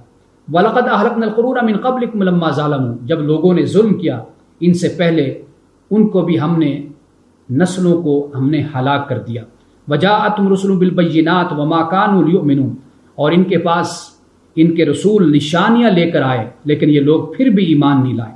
كَذَلِكَ نَجْزِي الْقَوْمَ الْمُجْرِمِينَ، اس طرح ہم قوم مجرم کو سزا دیتے ہیں۔ اب اس کے بعد قرآن پاک کا ذکر ہوتا ہے کہ اللہ تعالیٰ کی یہ کتاب ہے، رسول اللہ صلی اللہ علیہ وسلم کی نبوت قرآن بیان کرتی ہے۔ وَإِذَا تُتْلَىٰ عَلَيْهِمْ آيَاتُنَا بَيِّنَاتٍ، اور جب ان پر ہماری آیات کی، بینات کی تلاوت کی جاتی ہے، قَالَ الَّذِينَ لَا يَرْجُونَ لِقَاءَنَا ائْتِ بِقُرْآنٍ غَيْرِ هَٰذَا أَوْ بَدِّلْهُ، تو جو لوگ ہماری ملاقات کی امید نہیں رکھتے، یعنی انہیں اس بات سے غرض ہی نہیں ہے کہ رب سے ملنا ہے نہیں ملنا، ملاقات کرنی ہے نہیں کرنی، اس طرح کا ان کے اندر احساس اور جذبہ ہی نہیں ہے، کوئی ڈر ہی نہیں ہے، تو ان کا رویہ یہ ہوتا ہے، کہتے ہیں کہ یہ جو قرآن تمہارے پاس ہے نا، اس کو چھوڑ دو، کچھ اور لاؤ، یا پھر اس کے اندر کوئی تبدیلی کرو۔ قُلْ مَا يَكُونُ لِي أَنْ أُبَدِّلَهُ مِنْ تِلْقَاءِ نَفْسِي، اے نبی صلی اللہ علیہ وسلم آپ یہ فرما دیے کہ مجھے اس بات کا کوئی اختیار نہیں ہے کہ میں اپنی طرف سے اس کتاب میں کوئی تبدیلی کروں۔ کیوں؟ اس لیے کہ فرمایا إِنْ أَتَّبِعُ إِلَّا مَا يُوحَىٰ إِلَيَّ، میں بھی صرف اسی کی پیروی کرتا ہوں جو میری طرف وحی کی جاتی ہے۔ انی اخاف ان عصیت ربی عذاب یوم عظیم، کہ بے شک میں ڈرتا ہوں کس سے؟ عذاب یوم عظیم سے، بڑے دن کے عذاب سے، کہ میں اپنے رب کی نافرمانی کروں۔ فرمایا قل لو شاء اللہ ما تلوت علیکم ولا ادراکم بہ، کہہ دیجئے کہ اگر اللہ چاہتا تو میں تمہیں یہ قرآن کبھی تلاوت کر کے نہ سناتا، کبھی تمہارے سامنے قرآن کو نہ پڑھتا۔ ولا ادراکم بہ، اور اللہ تعالیٰ تمہیں اس کی خبر ہی نہ دیتا۔ فقد لبثت فیکم عمرا من قبلی، کہ میں نے تم میں اپنی زندگی پہلی گزاری ہے۔ افلا تعقلون، کیا تمہیں عقل نہیں ہے؟ یعنی یہاں پر دیکھیے کہ رسول اللہ صلی اللہ علیہ وسلم نے اپنے کردار، اپنے اخلاق، اپنے ماضی کو بطور دلیل کے پیش کیا ہے کہ میرا کردار اخلاق دیکھ لو، میری 40 سالہ زندگی تمہارے سامنے ہے تو اس کو دیکھ لو، اگر اس میں کوئی تمہیں جھوٹ، کوئی فریب نظر آتا ہے تو تم انکار کر دو، لیکن جب کہ حقیقت یہ ہے کہ میری 40 سالہ زندگی صداقت اور امانت پر قائم ہے، سچائی پر قائم ہے، تو اس لیے رسول اللہ صلی اللہ علیہ وسلم نے اپنی جوانی کو، نوجوانی کو، اپنے ماضی کو کفار کے سامنے پیش کیا، اور یہ بھی کہہ دیا کہ اگر اللہ چاہتا تو میں تمہیں کبھی بھی یہ قرآن نہ سناتا، کبھی تم پر تلاوت نہ کرتا، اور اللہ سبحانہ وتعالیٰ تمہیں کبھی اس کی خبر ہی نہ دیتا۔ یہ تو اللہ نے مجھے ذمہ داری دی، مجھے رسول اور نبی بنا کر بھیجا ہے، تو اس لیے تو میں تمہیں قرآن پڑھ کر سناتا ہوں، تم پر تلاوت کرتا ہوں۔ اور جہاں تک بات یہ ہے کہ اللہ تعالیٰ کی یہ کتاب اللہ کی ہے، یا تم یہ جو کہتے ہو کہ اس کے علاوہ کوئی اور کتاب لاؤ، تو یہ بات یاد رکھو کہ میری جوانی اور میرا ماضی تمہارے سامنے ہے، تو جب میں نے کبھی ماضی میں جھوٹ نہیں بولا تو اب مجھے بلا جھوٹ بولنے کی کیا حاجت اور کیا اس حوالے سے ضرورت ہے۔ اب اس کے بعد اللہ سبحانہ وتعالیٰ نے وہ لوگ کہ فرمایا کہ وَمَنْ أَظْلَمُ فَمَنْ أَظْلَمُ مِمَّنِ افْتَرَىٰ عَلَى اللَّهِ كَذِبًا وَكَذَّبَ بِآيَاتِهِ، کہ اس سے بڑھ کر ظالم کون ہوگا کہ جو اللہ پہ جھوٹ باندھے یا اللہ سبحانہ وتعالیٰ کی آیات کا انکار کرے یا اللہ کی آیات کو جھوٹا قرار دے۔ إِنَّهُ لَا يُفْلِحُ الْمُجْرِمُونَ، کہ بے شک مجرم لوگ کبھی بھی فلاح نہیں پائیں گے۔ یعنی یہ اس لیے فرما دیا کہ رسول اللہ صلی اللہ علیہ وسلم اللہ کے سچے رسول اور اللہ کے سچے نبی ہیں۔ اب اس کے بعد فرمایا وَمَا كَانَ النَّاسُ، آیت نمبر 19 ہے، إِلَّا أُمَّةً وَاحِدَةً فَاخْتَلَفُوا، کہ یہ لوگ شروع میں، آغاز میں، ابتدا میں ایک ہی امت تھے، فَاخْتَلَفُوا، تو انہوں نے پھر اختلاف کیا۔ وَلَوْلَا كَلِمَةٌ سَبَقَتْ مِن رَبِّكَ، اور اگر تیرے رب کی بات پہلے سے ہی نہ ہوتی تو لَقُضِيَ بَيْنَهُمْ فِي مَا فِيهِ يَخْتَلِفُونَ، تو ان کے درمیان فیصلہ کر دی جاتا اس میں یہ اختلاف جس میں کرتے ہیں. یعنی معاملہ یہ ہے کہ اگر اللہ تعالیٰ کی طرف سے پہلے ہی یہ بات طے نہ کر لی گئی ہوتی تو جس چیز میں اختلاف کرتے ہیں تو اللہ سبحانہ و تعالیٰ کی طرف سے فیصلہ ہو جاتا. یعنی اللہ نے کیا طے کر دیا؟ اللہ نے یہ طے کر دیا کہ یہ دنیا تمہارے لیے آزمائش اور امتحان کا گھر ہے. تمہیں ہدایت دے دی گئی ہے، تمہیں اختیار دے دیا گیا ہے. اب تمہاری مرضی ہے کہ تم امت واحدہ بن کے رہو یا تم ایک دوسرے سے اختلاف کرو، لڑو اور جھگڑے کرو. یہاں پر مراد یعنی اہل کتاب اور مسلمان ہیں. اہل کتاب اور مسلمان یہ دو گروہ، ان کا یہاں پر ذکر کیا کہ جب رسول اللہ صلی اللہ علیہ وسلم تشریف لے آئے ہیں، جب آپ آ گئے ہیں تو اب یہی فقط علاج ہے اختلاف کا، انتشار کا، تفرقہ بازی کا، کہ سب لوگ رسول اللہ صلی اللہ علیہ وسلم پر متفق ہو جائیں اور جو آپ نبوت و رسالت لے کر آئے، قرآن لے کر آئے، اس پر وہ ایمان لے آئیں. اسی طرح پھر صورت بن جائے گی جس طرح شروع میں صورت تھی کہ ساری امتیں ایک تھیں، سب لوگ ایک تھے، ایک امت واحدہ تھے. اور یہی صورت اب بن سکتی ہے کہ رسول اللہ صلی اللہ علیہ وسلم کی بعثت پر اور نبوت پر یہ سب لوگ ایمان لے آئیں تو یہ ایک ہو جائیں گے. لیکن معاملہ کیا ہے؟ معاملہ یہ ہے کہ پھر بھی انہوں نے اختلاف کیا. تو جو اختلاف انہوں نے کیا اللہ سبحانہ وتعالیٰ قیامت کے دن پھر یہ معاملہ بالکل واضح کر دے گا اور فیصلہ فرما دے گا. وَيَقُولُونَ لَوْلَا أُنزِلَ عَلَيْهِ آیَةٌ مِّن رَّبِّهِ، یہ لوگ کہتے ہیں کہ کیوں نازل کیا گیا اس پر آیت اس کے رب کی طرف سے، یعنی رسول اللہ صلی اللہ علیہ وسلم پر قرآن کیوں نازل کیا جاتا ہے. فقل، اے نبی صلی اللہ علیہ وسلم فرما دیجئے، انما الغیب للہ، کہ اس میں کوئی شک نہیں غیب اللہ کے لیے. فانتظروا، تم انتظار کرو، انی معکم من المنتظرین، کہ بے شک میں بھی تمہارے ساتھ انتظار کرنے والوں میں سے ہوں. اب اس کے بعد اللہ سبحانہ و تعالیٰ نے یعنی اب یہ تیسرا رکوع ہوگا کہ اس میں جو تکلیف اور مصیبت انسان پر آتی ہے وہ اللہ سبحانہ و تعالیٰ اس کی طرف انسان کو متوجہ کرتا ہے اور پھر ایک مثال کے ذریعے سے بات کو سمجھایا گیا ہے. فرمایا وَإِذَا أَذَقْنَا النَّاسَ رَحْمَةً مِّن بَعْدِ ضَرَّاءَ مَسَّتْهُمْ إِذَا لَهُم مَّكْرٌ فِي آيَاتِنَا. اللہ پاک فرماتا ہے کہ جب ہم لوگوں کو تکلیف کے بعد جب ان کو رحمت کا مزہ چکھاتے ہیں تو پھر کیا کرتے ہیں یہ لوگ؟ اذا لهم مکر فی آیاتنا، یہ پھر ہماری آیات میں مکر کرنا شروع کر دیتے ہیں، یعنی چال بازیاں کرتے ہیں. قل اللہ اسرع مکرا، اے نبی صلی اللہ علیہ وسلم آپ کہہ دیجئے کہ اللہ سبحانہ و تعالیٰ تو اپنی چال میں تم سے بھی زیادہ تیز ہے. ان رسلنا یکتبون ما تمکرون، کہ بے شک ہمارے فرشتے لکھ رہے ہیں جو تم مکر کرتے ہو. اب اس کے بعد اللہ سبحانہ و تعالیٰ نے خشکی اور سمندری سفر کا ذکر کیا، جس طرح کشتیاں چلتی ہیں، اللہ سبحانہ و تعالیٰ کس طرح انسان کو نجات دیتا ہے. اور اللہ سبحانہ و تعالیٰ کہتا ہے کہ تمہیں چاہیے کہ تم شکر ادا کرو. یعنی جب تم بحری سفر کر رہے ہوتے ہو، مشکل میں پھنس جاتے ہو، تو پھر اللہ کو یاد کرتے ہو کہ اللہ ہمیں نجات دے دی تو ہم تیرے شکر گزار بندے بن جائیں گے. اور جب اللہ سبحانہ و تعالیٰ نجات دے دیتا ہے پھر اس کے بعد پھر اللہ تعالیٰ کی ناشکری کرنا شروع کر دیتے ہو. یعنی یہ اس بات کو آپ دیکھیے کہ بار بار اسے بیان کیا گیا. یہ اصل میں ہے کیا بات؟ حقیقت یہ ہے کہ کوئی بھی شخص ہو، بے شک خدا کا انکار کرنے والا ہو، خدا کو ماننے والا ہو، مسلمان ہو، مومن ہو، کافر ہو، مشرک ہو، منافق ہو، اہل کتاب ہو، کوئی بھی ہو، جب بھی وہ مشکل میں پھنستا ہے تو وہ اللہ تعالیٰ کو ضرور یاد کرتا ہے. یعنی اس کے ذہن میں یہ بات ہوتی ہے کہ کوئی ہستی ایسی ہے کہ جو اس مشکل میں مجھے نکال سکتی ہے. جس طرح ہم نے پڑھا کہ اللہ سبحانہ و تعالیٰ نے فرمایا کہ آدم کی ذریت میں نے اپنا یہ شعور رکھ دیا اپنی ذات کا. الست بربکم، کیا میں تمہارا رب نہیں ہوں؟ قالوا بلا، انہوں نے کہا جی بالکل، شہیدنا، ہم گواہ ہیں اس بات کے آپ ہمارے رب ہیں. تو اب یہی وہی بات چل رہی ہے کہ اللہ سبحانہ و تعالیٰ بتاتا ہے کہ کوئی بھی انسان ہو تو لیکن جب مشکل میں آتا ہے تو پھر گاڈ کو آواز دیتا ہے، خدا کو آواز دیتا ہے، اللہ کو بلاتا ہے. تو یہ قرآن پاک نے اس بات کو بیان کیا. اب مثال کیا ہے یہاں پر؟ مثال یہ بیان کی گئی کہ انما مثل الحیات دنیا کی مثال کیسے ہے؟ کما ان انزلناہ من السماء، کہ جیسے ہم نے پانی کو نازل کیا آسمان سے، فاختلط بہ نبات الارض مما یاکل الناس والانعام، اور پھر اس پانی کے ذریعے سے زمین میں پھر سبزہ اگتا ہے، پھل اگتے ہیں، سبزیاں ہوتی ہیں، پھر مختلف نعمتیں پیدا ہوتی ہیں، اس سے لوگ بھی کھاتے ہیں، جانور بھی کھاتے ہیں. حتی اذا اخذت الارض زخرفہا، اور پھر یہ صورت ہو جاتی ہے کہ زمین کا جو کی بہار ہے، اس کی زینت ہے، یہ اپنے عروج کو پہنچ جاتی ہے. وظن اہلها انہم قادرون علیہا، اور جو اس زمین والے ہیں یہ سمجھتے ہیں کہ بس اب اس زمین پر ہماری قدرت ہو گئی، ہمارا قبضہ ہو گیا. اتاہا امرنا لیلا او نہارا، اور وہ پھر آتے ہیں، پھر ہمارا حکم آتا ہے اس پر رات کو یا دن کو، تو فجعلناها حصیدا، اور پھر بالکل ہم اس کو ستھرا کر دیتے ہیں، یعنی مٹا دیتے ہیں، ختم کر دیتے ہیں. کأن لم تغن بالامس، بالکل اس طرح ہو جاتا ہے کہ جیسے یہ کل تھی ہی نہیں، یعنی اس کا کوئی وجود ہی نہیں تھا، ان باغات کا اور سبز و شاداب زمین کا، پھلوں کا، سبزیوں کا، سب کچھ ویران ہو کر رہ جاتا ہے. فرمایا کہ یہ ہے دنیا کی زندگی کی مثال. اسی طرح ہی معاملہ ہے.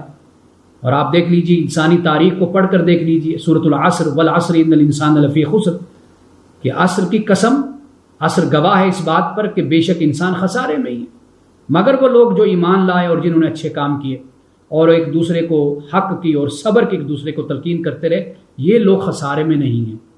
ان کے علاوہ سارے لوگ، ساری انسانیت خسارے میں. یہ دنیا کی زندگی ہے کہ کس طرح انسان پر عروج آتا ہے، شباب آتا ہے، اور صرف انسان پر نہیں، اس کائنات اور اس زمین پر، دنیا پر آتا ہے. پھر کس طرح وہ اپنے بڑھاپے کی طرف اور اپنی ضعف کی طرف، کمزوری کی طرف پھر زمین اور یہ کائنات اور یہ دنیا چلی جاتی ہے اور چلی جائے گی.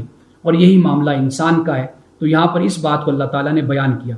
کذالک نفصل الآیات لقوم یتفکرون، اس طرح ہم آیات کو بیان کرتے ہیں اس قوم کے لیے جو فکر کرتی ہے. اب آپ یہ دیکھ لیجئے کہ یہ وہ مثالیں ہیں کہ جنہیں کوئی بھی جھٹلا نہیں سکتا.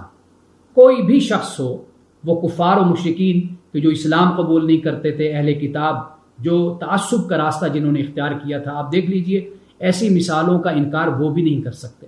یہی مثالیں اور یہی کلام اور یہی آیات در حقیقت بتاتی ہیں کہ یہ اللہ کا کلام ہے، یہ قدرت رکھنے والے کا کلام ہے، یہ علیم و حکیم کا کلام ہے.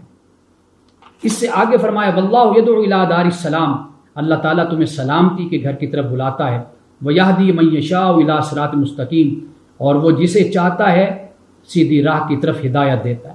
اب وہ جسے چاہتا ہے تو واضح بات ہے کہ جو سامنے جو شخص اس قابل ہوگا، لینا چاہے گا، اسی کو تو رب کی طرف سے ہدایت ملے گی. اب اس کے بعد اللہ سبحانہ و تعالیٰ نے رکوع نمبر 3 کی آخری آیت ہے، آخری 3 آیتیں، فرمایا وَيَوْمَ نَحْشُرُهُمْ جَمِيعًا، کہ جس دن ہم ان کو سب کو جمع کریں گے.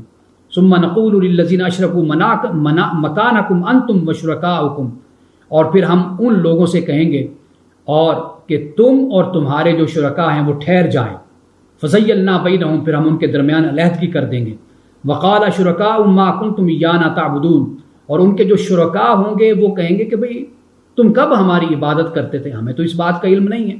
وَكَفَىٰ بِاللَّهِ شَهِيدًا بَيْنِي وَبَيْنَكُمْ، اللہ تعالیٰ بطور گواہ ہمارے اور تمہارے درمیان ہیں. ان كُنَّا عَنْ عِبَادَتِكُمْ لَغَافِلِينَ، کہ ہم تو تمہاری عبادت سے غافل ہیں، انجان ہیں، ہمیں نہیں معلوم. هُنَالِكَ تَبْلُو كُلُّ نَفْسٍ مَّا أَسْلَفَتْ، ہر نفس، ہر انسان جو اس نے گزارا ہوگا، بھیجا ہوگا اللہ کی بارگاہ میں، اس سے وہ 2-4 ہوگا، یعنی اب اس کو حساب و کتاب دینا ہے. وَرُدُّوا إِلَى اللَّهِ مَوْلَاهُمُ الْحَقِّ، اور انہیں اللہ کی طرف لوٹایا جائے گا، وہ اللہ کے جو حق ہے ان کا مولا. وَضَلَّ عَنْهُمْ مَا كَانُوا يَفْتَرُونَ، اور وہ جو افطرا پردازی کرتے تھے، جھوٹ بولتے تھے، وہ سب کچھ ان سے گم ہو جائے گا، ختم ہو جائے گا. اب اس کے بعد رکوع نمبر 4 کا آغاز ہوتا ہے. اب چوتھے رکوع میں ذات الہی پہ اور توحید الہی پر دلائل دیے گئے ہیں، اور قرآن کا چیلنج جو 1400-1500 سال پہلے قرآن نے کیا وہ بھی یہاں پر موجود ہے. فرمایا قُلْ مَنْ يَرْزُقُكُم مِّنَ السَّمَاءِ وَالْأَرْضِ، اے نبی کہہ دیجئے کون ہے جو تمہیں رزق دیتا ہے آسمان سے اور زمین سے. أَمَّن يَمْلِكُ السَّمْعَ وَالْأَبْصَارَ، کون ہے کہ جو تمہاری سماعت اور تمہاری بصارتوں کا مالک ہے. وَمَن يُخْرِجُ الْحَيَّ مِنَ الْمَيِّتِ وَيُخْرِجُ الْمَيِّتَ مِنَ الْحَيِّ، اور کون ہے کہ جو زندہ کو مردہ سے اور مردہ کو زندہ سے پیدا کرتا ہے. وَمَن يُدَبِّرُ الْأَمْرَ، اور کون ہے کہ جو تدبیر امور کرتا ہے، کائنات کے نظام کو چلاتا ہے. فَسَيَقُولُونَ اللَّهُ، تو یہ کہیں گے کہ اللہ. فَقُلْ أَفَلَا تَتَّقُونَ، اے نبی کہہ دیجئے تو پھر تم کیوں نہیں تقوی اختیار کرتے. فَذَلِكُمُ اللَّهُ رَبُّكُمُ الْحَقُّ، یہی اللہ تمہارا رب حق ہے. فَمَاذَا بَعْدَ الْحَقِّ إِلَّا الضَّلَالُ، اور حق کے بعد نہیں ہے مگر گمراہی ہے. فَأَنَّا تُصْرَفُونَ، تم لوگ کہاں پھرے جا رہے ہو؟ کذالک حقت کلمۃ ربک، اسی طرح تیرے رب نے کلمہ کو ثابت کر دیا، علی الذین فسقوا، ان لوگوں پر جنہوں نے فسق کیا، وہ لوگ ایمان نہیں لاتے۔ قل هل من شرکائکم من یبدأ الخلق ثم یعیدہ، اے نبی صلی اللہ علیہ وسلم کہہ دیجئے کہ تمہارے شرکاء میں سے کون ہے کہ جس نے خلق کی ابتدا کی ہو اور پھر وہ اس کو لٹاتا ہو؟ قل اللہ یبدأ الخلق ثم یعیدہ، آپ کہہ دیجئے کہ اللہ ہے کہ جو خلق کی ابتدا کرتا ہے پھر اس کو لٹاتا ہے۔ فَأَنَّا تُؤْفَكُونَ، تم کہاں الٹی راہ پر چلے پھر رہے ہو؟ قل هل من شرکائکم من یہدی الی الحق، نبی صلی اللہ علیہ وسلم آپ ان سے پوچھئے کیا تمہارے شرکاء میں سے کوئی ہے کہ جو حق کی طرف رہنمائی کرتا ہو؟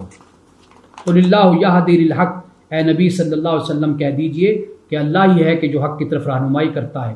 افمن یہدی الی الحق احق، کہ یہ بھی بتاؤ کہ جو حق کی رہنمائی کرتا ہے وہ اس کا زیادہ مستحق ہے۔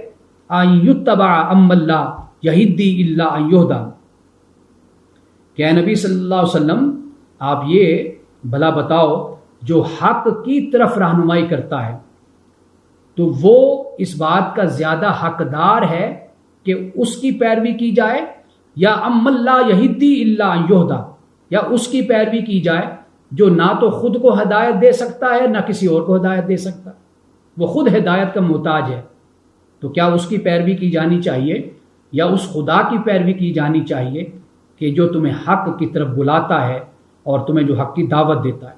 فما لکم کیف تحکمون، آخر تمہیں کیا ہو گیا ہے کہ تم کیسے فیصلے کرتے ہو؟ وما یتبع اکثرهم الا ظنا، اور ان میں سے اکثریت لوگ ظن کی پیروی کرتی ہے۔ ان الظن لا یغنی من الحق شیئا، اور یہ جو ظن ہے یہ حق سے کبھی بھی بے پرواہ نہیں کر سکتا۔ ان اللہ علیم بما یفعلون، بے شک اللہ جاننے والا ہے جو یہ کرتے ہیں۔ وما کان ھذا القرآن، اور یہ قرآن نہیں ہے کہ ان یفترا من دون اللہ، کہ افترا باندھا جائے اللہ کے علاوہ، یعنی یہ قرآن وہ کتاب ہے کہ جو اللہ کی طرف سے ہے، یہ وہ کتاب نہیں ہے کہ اللہ کو چھوڑ کر بس اس میں اللہ کے کلام اور اللہ کی مرضی اور منشا کے بغیر ہی بس اس میں سب کچھ تصنیف کر دیا گیا ہو، اس میں لکھ دیا گیا ہو، ایسا نہیں ہے۔ یہ قرآن وہ ہے ولیکن تصدیق الذی بین یدیہ، اپنے سے پہلے کی جو کتابیں ان کی تصدیق کرتا ہے، تفصیل الکتاب، اور کتاب کی تفصیل ہے۔ لا ریب فیہ من رب العالمین، اور اس میں کوئی شک نہیں ہے رب العالمین کی طرف سے ہے۔ ام یقولون افتراہ، کیا یہ لوگ یہ کہتے ہیں کہ رسول اللہ صلی اللہ علیہ وسلم نے اسے خود بنا لیا، تصنیف کر لیا، لکھ لیا؟ قل فاتوا بسورۃ مثلہ، کہ اے نبی صلی اللہ علیہ وسلم آپ ان سے کہیے کہ اس جیسی ایک صورت لے کر آؤ۔ وادعوا من استطعتم من دون اللہ ان کنتم صادقین، اور اللہ کو چھوڑ کر جن کو بھی تم بلا سکتے ہو اپنی مدد کے لیے تو بلا لو اگر تم سچے ہو۔ بل کذبوا بما لم یحیطوا بعلمہ، بلکہ ان لوگوں نے جھٹلایا اس چیز کو کہ جو چیز ان کے علم کا احاطہ نہیں، جو چیز ان کے علم کے احاطے میں نہیں آئی۔ ولما یاتہم تاویلہ، اور جس کا نتیجہ ان کے سامنے نہیں آیا، یعنی یہ لوگ اس چیز کو جھٹلا رہے ہیں، اس چیز کا انکار کر رہے ہیں کہ جو ان کے علم میں بھی نہیں ہے اور جس کا نتیجہ ابھی ان کو ملا نہیں ہے۔ کذالک کذب الذین من قبلہم، اور اسی طرح ان سے جو پہلے تھے انہوں نے بھی جھٹلایا تھا۔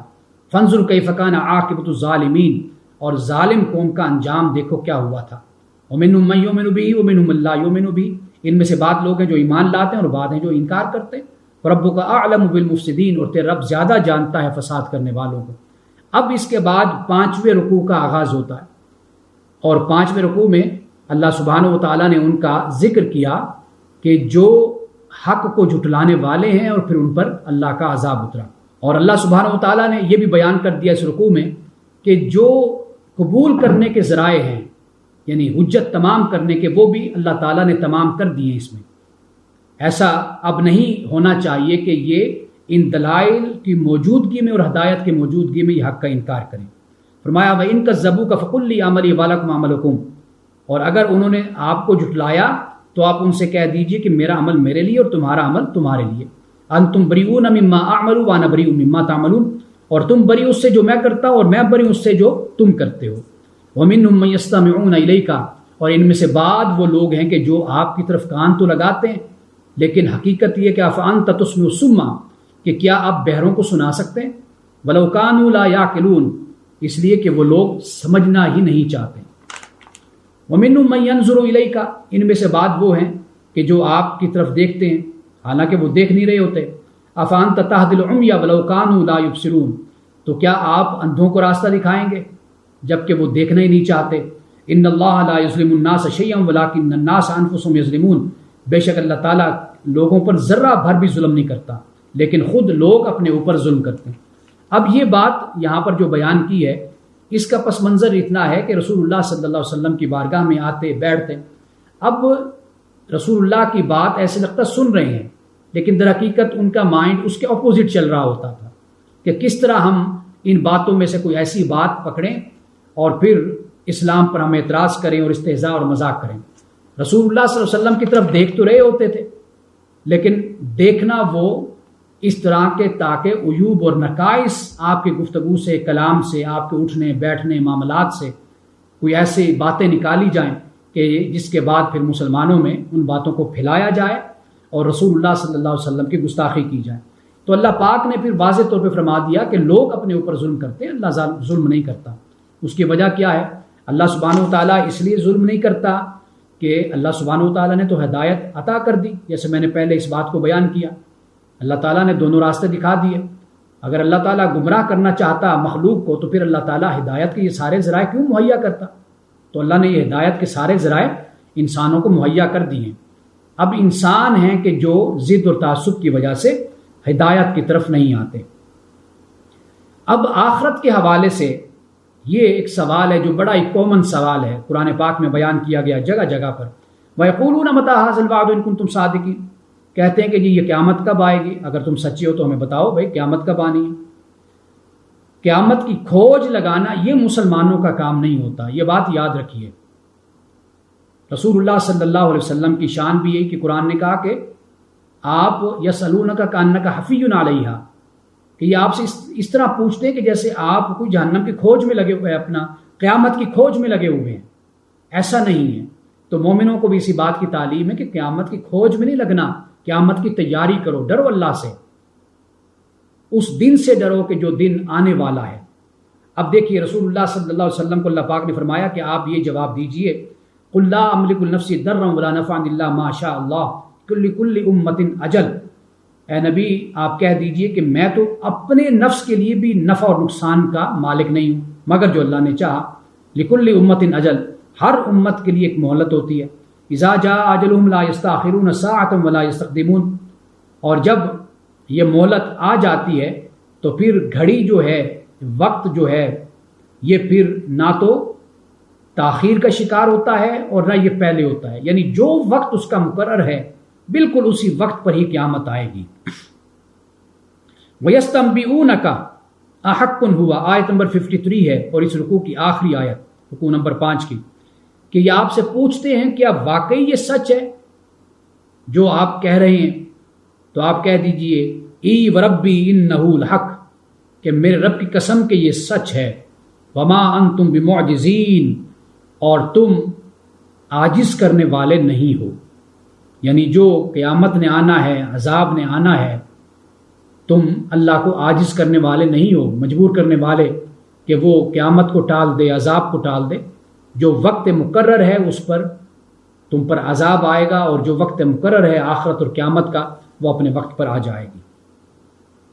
اب اس کے بعد رکوع نمبر 6 ہے، اور اس میں اس بات کو بیان کر دیا کہ اللہ کی کتاب تم کو بلندی عطا کرتی ہے اور تم جھٹلا کر پستی کی طرف چلے جاتے ہو۔ اب کون لوگ ہیں کہ جو بلندی کی طرف جاتے ہیں اور کون لوگ ہیں کہ جو پستی کی طرف آتے ہیں؟ اللہ پاک نے فرمایا یا ایھا الناس، اے لوگو، قد جاءتکم موعظۃ من ربکم، کہ تمہارے پاس نصیحت آئی تمہارے رب کی طرف سے، وشفاء لما فی الصدور، اور یہ کتاب، یہ نصیحت اور یہ شفا آئی ہے جو تمہارے سینوں میں جو بیماری ہے نا اس کے لیے قرآن پاک شفا ہے۔ وہدی ورحمۃ للعالمین، اور ہدایت اور رحمت ہے مومنین کے لیے۔ قل بفضل اللہ وبرحمتہ، اے نبی صلی اللہ علیہ وسلم کہہ دیجئے کہ یہ جو کتاب اللہ نے تمہیں دی ہے یہ اللہ کا فضل اور اس کی رحمت ہے۔ اور اس پر تمہیں خوشی کا اظہار کرنا چاہیے. وہ خیر مما یجمعون، اور یہ جو اللہ کی کتاب ہے یہ اس سے بہتر ہے جو تم جمع کرتے ہو. اپنے پاس جو دولت کے ڈھیر لگاتے ہو اس سے کہیں بہتر اللہ سبحانہ و تعالیٰ کی یہ کتاب ہے. اس میں اللہ نے تمہاری دنیا اور آخرت کے لیے کامیابی کا اور کامرانی کا ایک پورا میسج اور پورا پیغام اور ایک پورا اللہ سبحانہ و تعالیٰ نے پیکج تمہیں عطا کر دیا ہے. اب معاملہ کیا ہے ان لوگوں کا؟ فرمایا قل ارائیتم ما انزل اللہ لکم من رزق، اے نبی صلی اللہ علیہ وسلم کہہ دیجئے کہ کیا تم لوگوں نے کبھی سوچا نہیں ہے کہ اللہ تعالیٰ نے تمہارے لیے جو رزق اتارا تھا زمین پر، فجعلتم منہ حراما وحلالا، اور تم نے اسی میں سے خود ہی حرام اور حلال کو بنا دیا. قل اللہ اذن لکم، کیا تمہیں اللہ تعالیٰ نے اس طرح کا کوئی حکم دیا تھا؟ ام علی اللہ تفترون، یا تم اللہ پر تہمت لگاتے ہو، افطرا باندھتے ہو. وما ظن الذین یفترون علی اللہ الکذب یوم القیامہ، اور یہ گمان ہے صرف ان لوگوں کا کہ جو اللہ تعالیٰ پر جھوٹ باندھتے ہیں. ما ظن الذین یفترون علی اللہ الکذب یوم القیامہ، اور کیا خیال ہے ان لوگوں کا کہ جو لوگ اللہ پر جھوٹ باندھتے ہیں کہ قیامت کے دن ان کے ساتھ معاملہ کیا ہوگا. ان اللہ لذو فضل علی الناس ولکن اکثرهم لا یشکرون، کہ بے شک اللہ تعالیٰ تو فضل والا ہے لوگوں پر، اور لیکن اکثر لوگ ناشکری کرتے ہیں. یعنی اللہ کا معاملہ تو یہی ہے کہ اللہ تعالیٰ تو فضل دینا چاہتا ہے، رحمت دینا چاہتا ہے، لیکن یہ لوگ ایسے ہیں کہ جو افطرا باندھتے ہیں اور جھوٹ باندھتے ہیں. اب اس کے بعد رکوع نمبر 7 ہے. اس میں اللہ نے مومنین کی جو بلندیاں ہیں، ان کا جو مقام ہے، اس کا ذکر اس رکوع میں اللہ نے کیا ہے، بیان کیا ہے. وہ کیا ہے؟ فرمایا اللہ تعالیٰ نے الا ان اولیاء اللہ لا خوف علیہم ولا هم یحزنون، خبردار بے شک جو اللہ کے دوست ہیں ان پر نہ کوئی خوف ہے اور نہ وہ غمگین ہوں گے. اب یہ اللہ کے دوست کون ہیں؟ یہ ہیں الذین آمنوا وکانوا یتقون، جو ایمان لائے اور جنہوں نے تقوی اختیار کیا. یعنی اگر کوئی اللہ کا دوست ہے اس کی علامت یہ دو چیزیں ہیں، ایمان اور تقوی. جو یہ اختیار کرے گا وہ اللہ کا دوست ہوگا. اب اللہ کے دوست کے لیے کوئی خاص جبہ، دستار اور کوئی خاص لباس نہیں ہے. اللہ کے دوست ہونے کے لیے کسی مزار کا مجاور ہونا بھی ضروری نہیں ہے، کسی دربار کا سجادہ نشین ہونا بھی ضروری نہیں ہے. اللہ کے دوست ہونے کے لیے لمبے بال اور لمبی داڑھی ہونی بس ضروری نہیں ہے. اللہ کا دوست ہونے کے لیے کوئی خاص قسم کا حلیہ بھی نہیں ہے. اللہ کا دوست ہونے کے لیے صرف یہ دو باتیں، ایمان اور تقوی. اب یہ ایمان اور تقوی، ایک دکاندار جو چھوٹی سی اپنی پرچون کی دکان کھول کر بیٹھا ہوا ہے وہ بھی اللہ کا دوست ہو سکتا ہے. بے شک اس کے تن پہ جو لباس ہے وہ بوسیدہ لباس ہے، چیتڑے پہنے ہوئے ہے وہ، اور پیوند لگے ہوئے کپڑے اس نے پہنے ہوئے، وہ بھی اللہ کا دوست ہو سکتا ہے. تو اللہ کا دوست ہونے کے لیے کوئی خاص قسم کا حلیہ، کوئی ٹوپی، کوئی دستار، کوئی پگڑی، کوئی جبہ، کوئی اس طرح کی کوئی شرط بھی نہ قرآن میں ہے نہ رسول اللہ صلی اللہ علیہ وسلم کی حدیث میں ہے. تو اللہ تعالیٰ نے بالکل سادہ طور پر اس بات کو بیان کر دیا، اور یہ کرائیٹیریا اور معیار ہے. آپ بھی اللہ کے دوست ہو سکتے ہیں، میں بھی ہو سکتا ہوں، کوئی بھی ہو سکتا ہے. صرف یہ دو باتیں اپنے اندر پیدا کرو، ایمان لاؤ اور تقوی اختیار کرو. لہم البشریٰ فی الحیات الدنیا، ان کے لیے بشارت ہے دنیا کی زندگی میں، وفی الآخرۃ، اور آخرت میں. لا تبدیل لکلمات اللہ، اللہ کی باتیں تبدیل نہیں ہوتی. ذالک هو الفوز العظیم، اور یہ بڑی کامیابی ہے. ولا یحزنک قولہم، آپ کو ان کی باتیں تکلیف نہ دیں. ان العزت للہ جمیعا، بے شک عزت سب کی سب اللہ کے لیے. وہ السمیع العلیم، وہ سمیع علیم ہے. اب یہاں پر عزت کی بات ہوئی اس لیے کہ رسول اللہ صلی اللہ علیہ وسلم کو یہ باتوں کے ذریعے سے، طعن و تشنیع کے ذریعے سے تکلیف پہنچایا کرتے تھے. تو اللہ تعالیٰ نے رسول اللہ صلی اللہ علیہ وسلم کی ڈھارس بندھا دی کہ اے نبی صلی اللہ علیہ وسلم، آپ ان کے حوالے سے آپ بالکل ہی غمگین اور دکھی نہ ہو. عزت تو در حقیقت وہ ہے جو اللہ نے آپ کو عزت دی ہے. اب یہی معیار اس دنیا میں بھی قیامت تک رہے گا. اصل عزت وہ ہے جو اللہ تعالیٰ کے قرآن کے مطابق عزت قرار پاتی ہے، اور وہ عزت ہرگز نہیں ہے کہ جسے قرآن پاک نے عزت قرار نہیں دیا. تو اس کے بعد 7ویں پارے کا اختتام ہوا، اور 8ویں پارے میں حضرت نوح اور حضرت موسیٰ علیہ السلام کا ذکر ہوتا ہے۔ حضرت نوح علیہ السلام کا ذکر تو مختصر ہے، لیکن حضرت موسیٰ علیہ السلام کا ذکر تفصیل کے ساتھ 2-3 رکوعوں پر مشتمل ہے۔ لیکن چونکہ حضرت موسیٰ علیہ السلام کا ذکر ہم پہلے بھی 9ویں پارے میں پڑھ آئے ہیں، تو لہٰذا چند خاص مقامات حضرت موسیٰ علیہ السلام کے حوالے سے وہ میں تلاوت کروں گا ترجمہ کے ساتھ۔ سب سے پہلے حضرت نوح علیہ السلام کا ذکر ہے، وَاتْلُوا عَلَيْهِمْ نَبَأَ نوح، ان کو نوح کی خبر بتائیے، ان لوگوں کو۔ اذ قال لقوم یا قوم، کہ جب حضرت نوح علیہ السلام نے اپنی قوم سے کہا کہ اے میری قوم، ان کان کبر علیکم مقامی وتذکیری بآیات اللہ، کہ اگر تم پر میرا موجود ہونا، میرا مقام بھاری ہے، ناقابل برداشت ہے، اور میری نصیحت جو اللہ تعالیٰ کی آیات کی میں کرتا ہوں تم پر اگر ناقابل برداشت ہے، تو پھر یاد رکھو فعلی اللہ توکلت، تو میں نے تو اللہ پر توکل کیا ہے۔ فاجمعوا امرکم وشرکاءکم، تم اپنے معاملات کو اور اپنے شرکاء کو تم جمع کر لو۔ ثم لا یکن امرکم علیکم غمۃ ثم اقضوا الی ولا تنظرون، اور پھر تمہارا معاملہ تم پر کیا ہوگا؟ تذبذب کا باعث بنے گا۔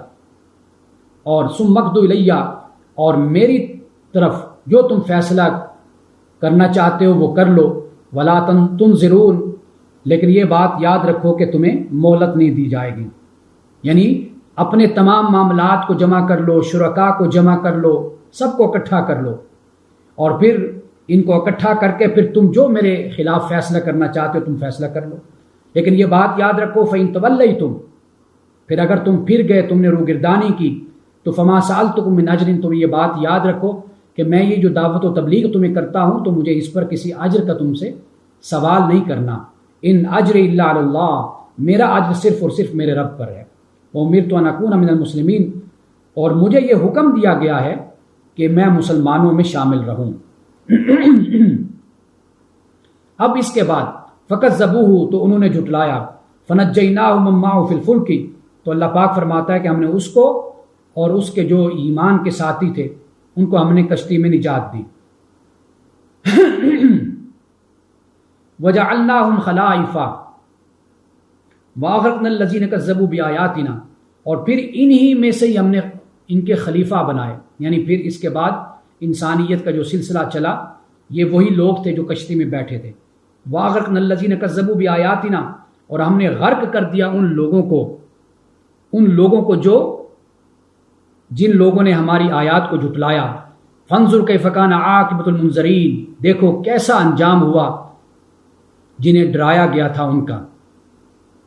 ثم بعثنا من بعد رسلا الى قومهم فجاءوهم بالبينات، اور پھر ہم نے ان کے بعد بھی، اس کے بعد بھی رسول ان کی قوم کی طرف بھیجا، اور جو ان کے پاس نشانیاں لے کر آئے، لیکن ان لوگوں نے جیسے انکار کیا اسی پر ہی یہ ڈٹے رہے، قائم رہے، اور انہوں نے حقیقت کو، حق کو قبول نہیں کیا۔ کذالک نطبع علی قلوب المعتدین، اس طرح ہم مہر لگا دیتے ہیں ان لوگوں کے دلوں پر کہ جو حد سے بڑھنے والے ہیں۔ اب میرا خیال ہے کہ ٹائم کافی اوپر ہو گیا ہے، میں اس وقت میں نے ابھی گھڑی پہ نظر ڈالی ہے تو مجھے اندازہ ہوا ہے کہ 12:30 کا ٹائم ہو گیا ہے۔ تو بس یہ ایک آخری آیت ہے، اس کو میں بیان کرتا ہوں، 9واں رکوع مکمل ہو جائے گا، اور آخر میں 2 رکوع پھر سورۃ یونس کے رہ جائیں گے، وہ وہاں سے ہم کل پھر شروع کر لیں گے۔ آخری آیت یہ ہے حضرت موسیٰ علیہ السلام کے حوالے سے کہ ہم نے بنی اسرائیل کو سمندر سے گزار دیا، فَأَتْبَعَهُمْ فِرْعَوْنُ وَجُنُودُهُ بَغْيًا وَعَدْوًا، اور پھر ان کا پیچھا کیا فرعون نے اور ان کے لشکروں نے بغاوت کرتے ہوئے اور دشمنی کرتے ہوئے، حَتَّى إِذَا أَدْرَكَهُ الْغَرَقُ، اور پھر اللہ سبحانہ و تعالیٰ یہ فرماتا ہے کہ فرعون پھر جب ڈوبنے لگا، قال آمنت، تو اس نے کہا کہ میں ایمان لایا، انہ لا الہ الا الذی آمنت بہ بنو اسرائیل، کہ نہیں، میں ایمان لایا اس پہ کہ جو نہیں معبود مگر وہ، اور اس معبود پر ایمان لایا کہ جس پہ بنو اسرائیل ایمان لائیں، وَأَنَا مِنَ الْمُسْلِمِينَ، اور میں فرما برداروں میں سے ہوں۔ الآن، اللہ پاک نے فرمایا کیا تو اب ایمان لاتا ہے؟ وَقَدْ عَصَيْتَ قَبْلُ، پہلے تو نے نافرمانی کی، وَكُنْتَ مِنَ الْمُفْسِدِينَ، اور تو فساد کرنے والوں میں سے تھا۔ فَالْيَوْمَ نُنَجِّيكَ بِبَدَنِكَ، فرمایا کہ ہم تیری لاش کو محفوظ کر دیں گے، بچا لیں گے، لِتَكُونَ لِمَنْ خَلْفَكَ آیَةً، تاکہ جو بعد میں آنے والے ہیں ان کے لیے تیری یہ لاش، تیرا یہ جسم نشانی بن جائے، آیت بن جائے۔ وَإِنَّ كَثِيرًا مِّنَ النَّاسِ عَنْ آیَاتِنَا لَغَافِلُونَ، اور بے شک بہت سے لوگ ہیں جو ہماری آیات سے غافل ہیں۔ آج یہاں تک رکھتے ہیں انشاءاللہ تعالی 10واں اور 11واں رکوع سورۃ یونس کا، وہ بھی ہم کل پڑھیں گے، اور پھر اس کے بعد ہم 12ویں پارے کو شروع کریں گے۔ اللہ سبحانہ و تعالیٰ جو ہم نے کہا ہمیں عمل کی توفیق عطا فرمائے۔ آج وقت زیادہ اس لیے لگ گیا کہ وہ 3 صحابہ کا جو واقعہ تھا وہ میں نے بیان کیا تھا۔ بارک اللہ لنا ولکم فی القرآن العظیم ونفعنا وإیاکم بالآیات والذکر الحکیم۔ صدق اللہ العظیم۔